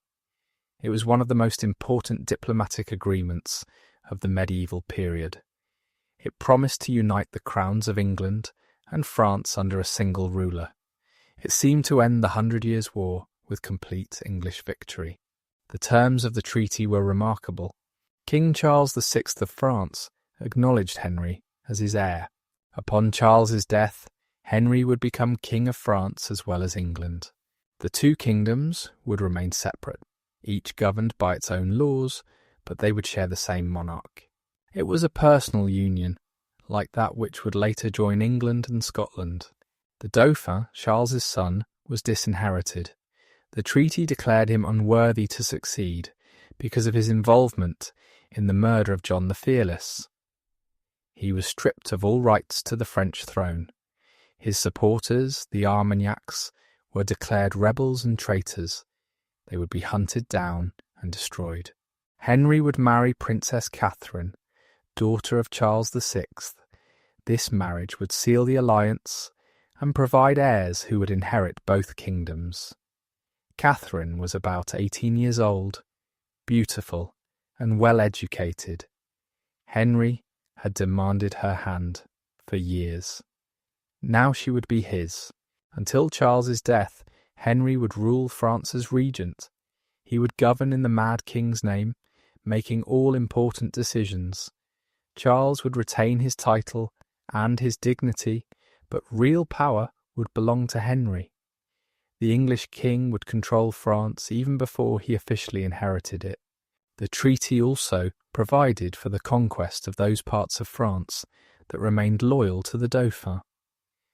Henry and Philip of Burgundy would work together to crush the Armagnac resistance. They would divide the conquered territories between them. The war would continue until all of France accepted the new order. The Treaty of Troyes represented a complete French surrender. A foreign king would inherit their throne. Their rightful heir was cast aside. Their kingdom would be subordinate to England. Many French people refused to accept these terms.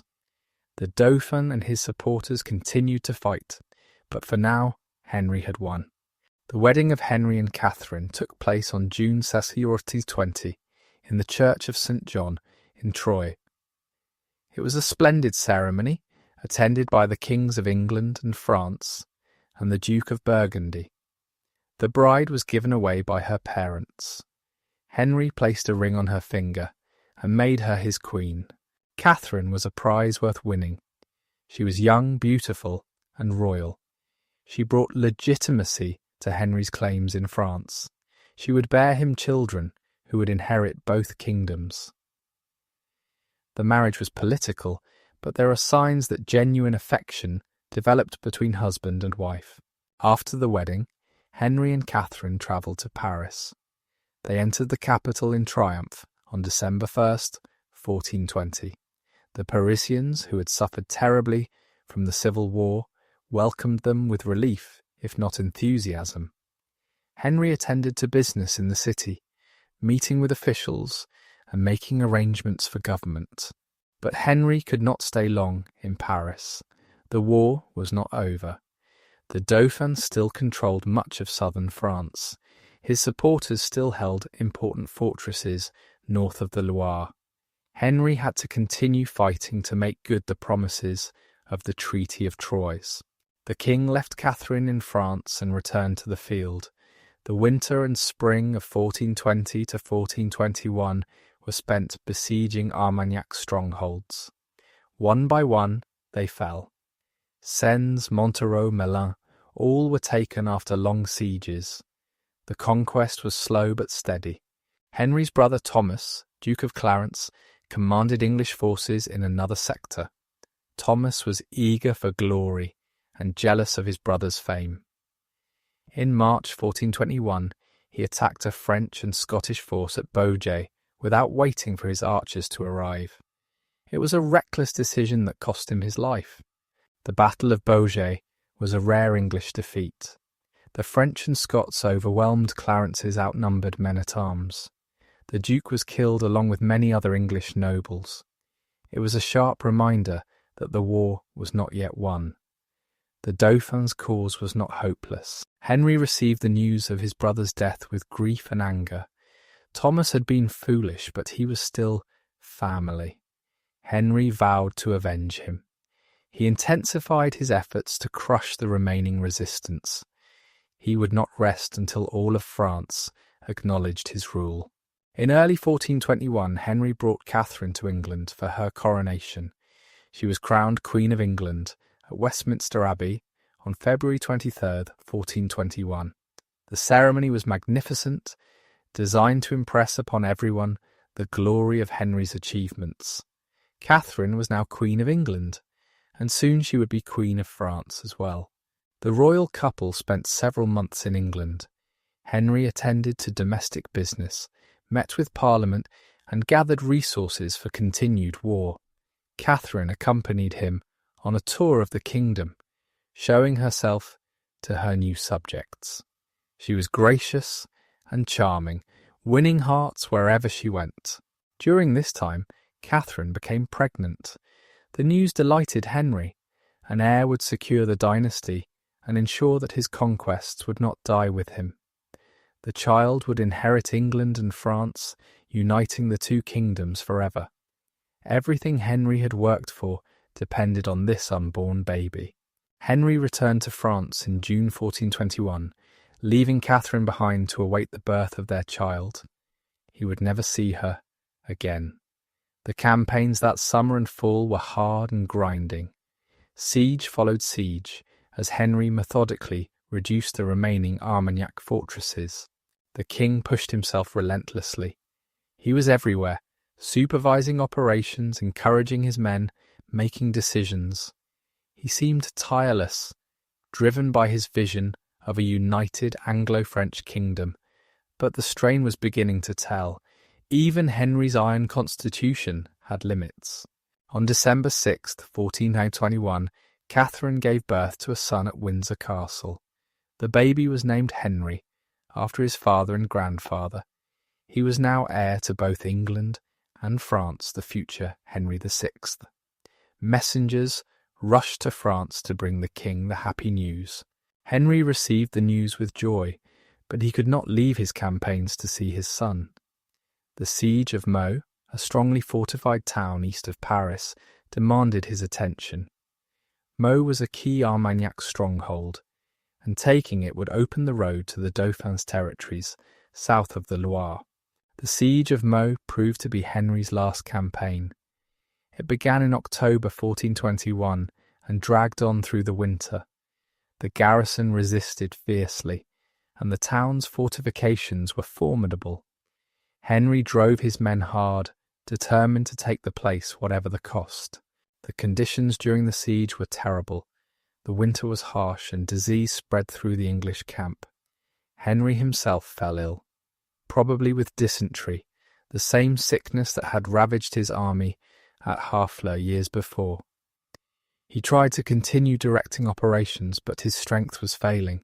Meaux finally surrendered in May 1422 after 7 months of siege. It was Henry's last victory. The king was too sick to appreciate it fully. He had to be carried in a litter because he could no longer ride a horse. His doctors could do nothing for him.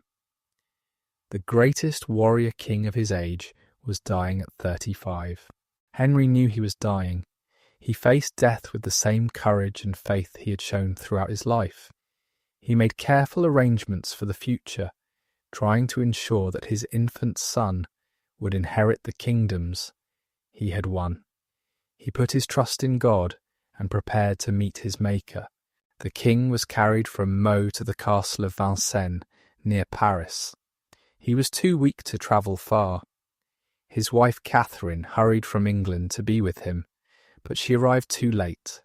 Henry died on August 31st, 1422, surrounded by his brothers and his closest advisers. He was 35 years old. On his deathbed, Henry gave instructions for the governance of his realms. His brother John, Duke of Bedford, would be regent of France, continuing the war against the Dauphin. His brother Humphrey, Duke of Gloucester, would be regent of England, governing until young Henry came of age. The king urged them to work together and to keep faith with the Duke of Burgundy. Henry also spoke of his spiritual concerns. He asked for prayers for his soul. He expressed regret for some of his actions, though the sources do not specify which ones. He reaffirmed his faith in God and his hope for salvation. He died as he had lived, a devout Christian who believed his cause was just. The death of Henry V was a catastrophe for England. He had been the driving force behind the conquest of France. His energy, his skill, and his prestige had held everything together. Without him, the whole enterprise was in danger. His infant son could not fill his shoes. Just 7 weeks after Henry's death, King Charles VI of France also died. Under the Treaty of Troyes, the baby Henry VI was now king of both England and France, but a 9-month-old child could not rule. The regents would govern in his name, but they lacked the authority of a crowned and anointed king. The Dauphin, now calling himself King Charles VII, refused to accept the Treaty of Troyes. He controlled most of France south of the Loire River. He had loyal supporters and growing resources. The war would continue, and without Henry V, the English cause would slowly weaken. Henry's body was brought back to England for burial. The funeral procession travelled slowly across France and then across the Channel. Everywhere it passed, people came out to mourn the fallen king. He was buried in Westminster Abbey, in a magnificent tomb near the shrine of Edward the Confessor. The tomb of Henry V can still be seen in Westminster Abbey today. It was once adorned with a silver head and other precious decorations, but these were stolen long ago. What remains is still impressive, a fitting memorial to one of England's greatest kings. Catherine, Henry's widow, remained in England. She was only 21 when her husband died, still young and beautiful. After some years, she secretly married a Welsh courtier named Owen Tudor. This marriage would have momentous consequences. Catherine's grandson, by Owen Tudor, would become King Henry VII, founder of the Tudor dynasty. Henry's infant son grew up to be a gentle, pious man, utterly unlike his warrior father. Henry VI was more interested in prayer and scholarship than in war and government. He founded King's College, Cambridge, and Eton College, lasting monuments to his peaceful nature. But he was not the king England needed. Under Henry VI, the conquests in France were gradually lost. The Dauphin, aided by Joan of Arc and other capable leaders, pushed the English back. By 1453, only Calais remained in English hands. Everything Henry V had won was gone. The 100 Years' War ended in French victory. England itself descended into civil war. The Wars of the Roses, fought between the houses of Lancaster and York, tore the kingdom apart for 30 years. Henry VI was deposed, restored, and finally murdered. The Lancastrian dynasty that Henry V had done so much to strengthen was destroyed. Yet Henry's reputation survived these disasters. He was remembered as the ideal warrior king, brave, pious and just. His victory at Agincourt became a symbol of English valour. His reign was looked back upon as a golden age, a time when England was great and its king was greater. Shakespeare immortalised Henry in his play Henry V, written around 1599. The Shakespeare version is not entirely accurate historically, but it captures something essential about Henry's character. The famous speeches before Agincourt, though invented by the playwright, express the spirit that made Henry a legend. The real Henry was more complex than the legend. He could be ruthless as well as merciful. The killing of prisoners at Agincourt and the starving of civilians at Rouen show a harder side of his character. He was a man of his time, and his time was brutal. We should not judge him entirely by modern standards. Henry was also a product of his circumstances. He inherited a disputed throne and had to prove his legitimacy through success. War with France offered a way to unite England and demonstrate divine favour for the Lancastrian dynasty. His conquests served political purposes as well as personal ambition. The religious dimension of Henry's life should not be overlooked. He genuinely believed that God had chosen him for great things. He saw his victories as proof of divine approval. He founded monasteries and supported the church throughout his reign. His piety was not just for show, it was central to who he was. Henry's administrative abilities are sometimes overshadowed by his military fame, but he was an effective ruler, as well as a great general. He chose capable subordinates and delegated authority wisely. He managed his finances carefully and maintained good relations with Parliament. He governed England well during the years he was not fighting in France. The king's personal qualities inspired loyalty and devotion. He shared the hardships of his soldiers and led from the front in battle. He was fair in his dealings and kept his promises. He could be stern, but he was not cruel by the standards of his age. Men followed him willingly because they believed in him. Henry's early death raises the question of what might have been. If he had lived another 20 or 30 years, could he have completed the conquest of France? Could he have established a lasting Anglo-French union? We cannot know for certain, but it seems unlikely. The French would never have accepted permanent English rule. Resistance would have continued indefinitely. Perhaps it is better that Henry died at the height of his glory. He never had to face the slow unravelling of his achievements. He never had to watch his son lose everything he had won. He died believing he had succeeded, and that belief was not entirely wrong. He had achieved more than any English king since Edward III. The legacy of Henry V is complicated. His conquests did not last. His dynasty was eventually destroyed. The war he fought so brilliantly ended in defeat for England. In practical terms, his reign changed little. In the long run, France remained French and England remained English. But Henry changed how the English thought about themselves. He gave them a victory to celebrate and a hero to admire. He showed what English arms could achieve against seemingly impossible odds. Agincourt became part of English identity, a story told and retold for generations. In that sense, Henry's legacy endures. The story of Henry V is ultimately a human story. It is about ambition and courage, faith and determination. It is about a man who believed he was destined for greatness and set out to prove it. He succeeded beyond what anyone could have expected, and he paid the price with an early death.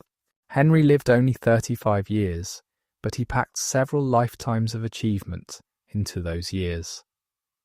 He fought in Wales as a teenager, ruled England as a young man, and conquered France in his prime. He experienced triumph and tragedy, victory and loss. He was fully alive in a way that few people ever are. When we remember Henry V, we remember a king who embodied the ideals of his age. He was the perfect medieval monarch, a warrior who led his men to victory, and a Christian who gave God the glory. He was not perfect by our standards, or even by his own, but he was extraordinary, and his story deserves to be told.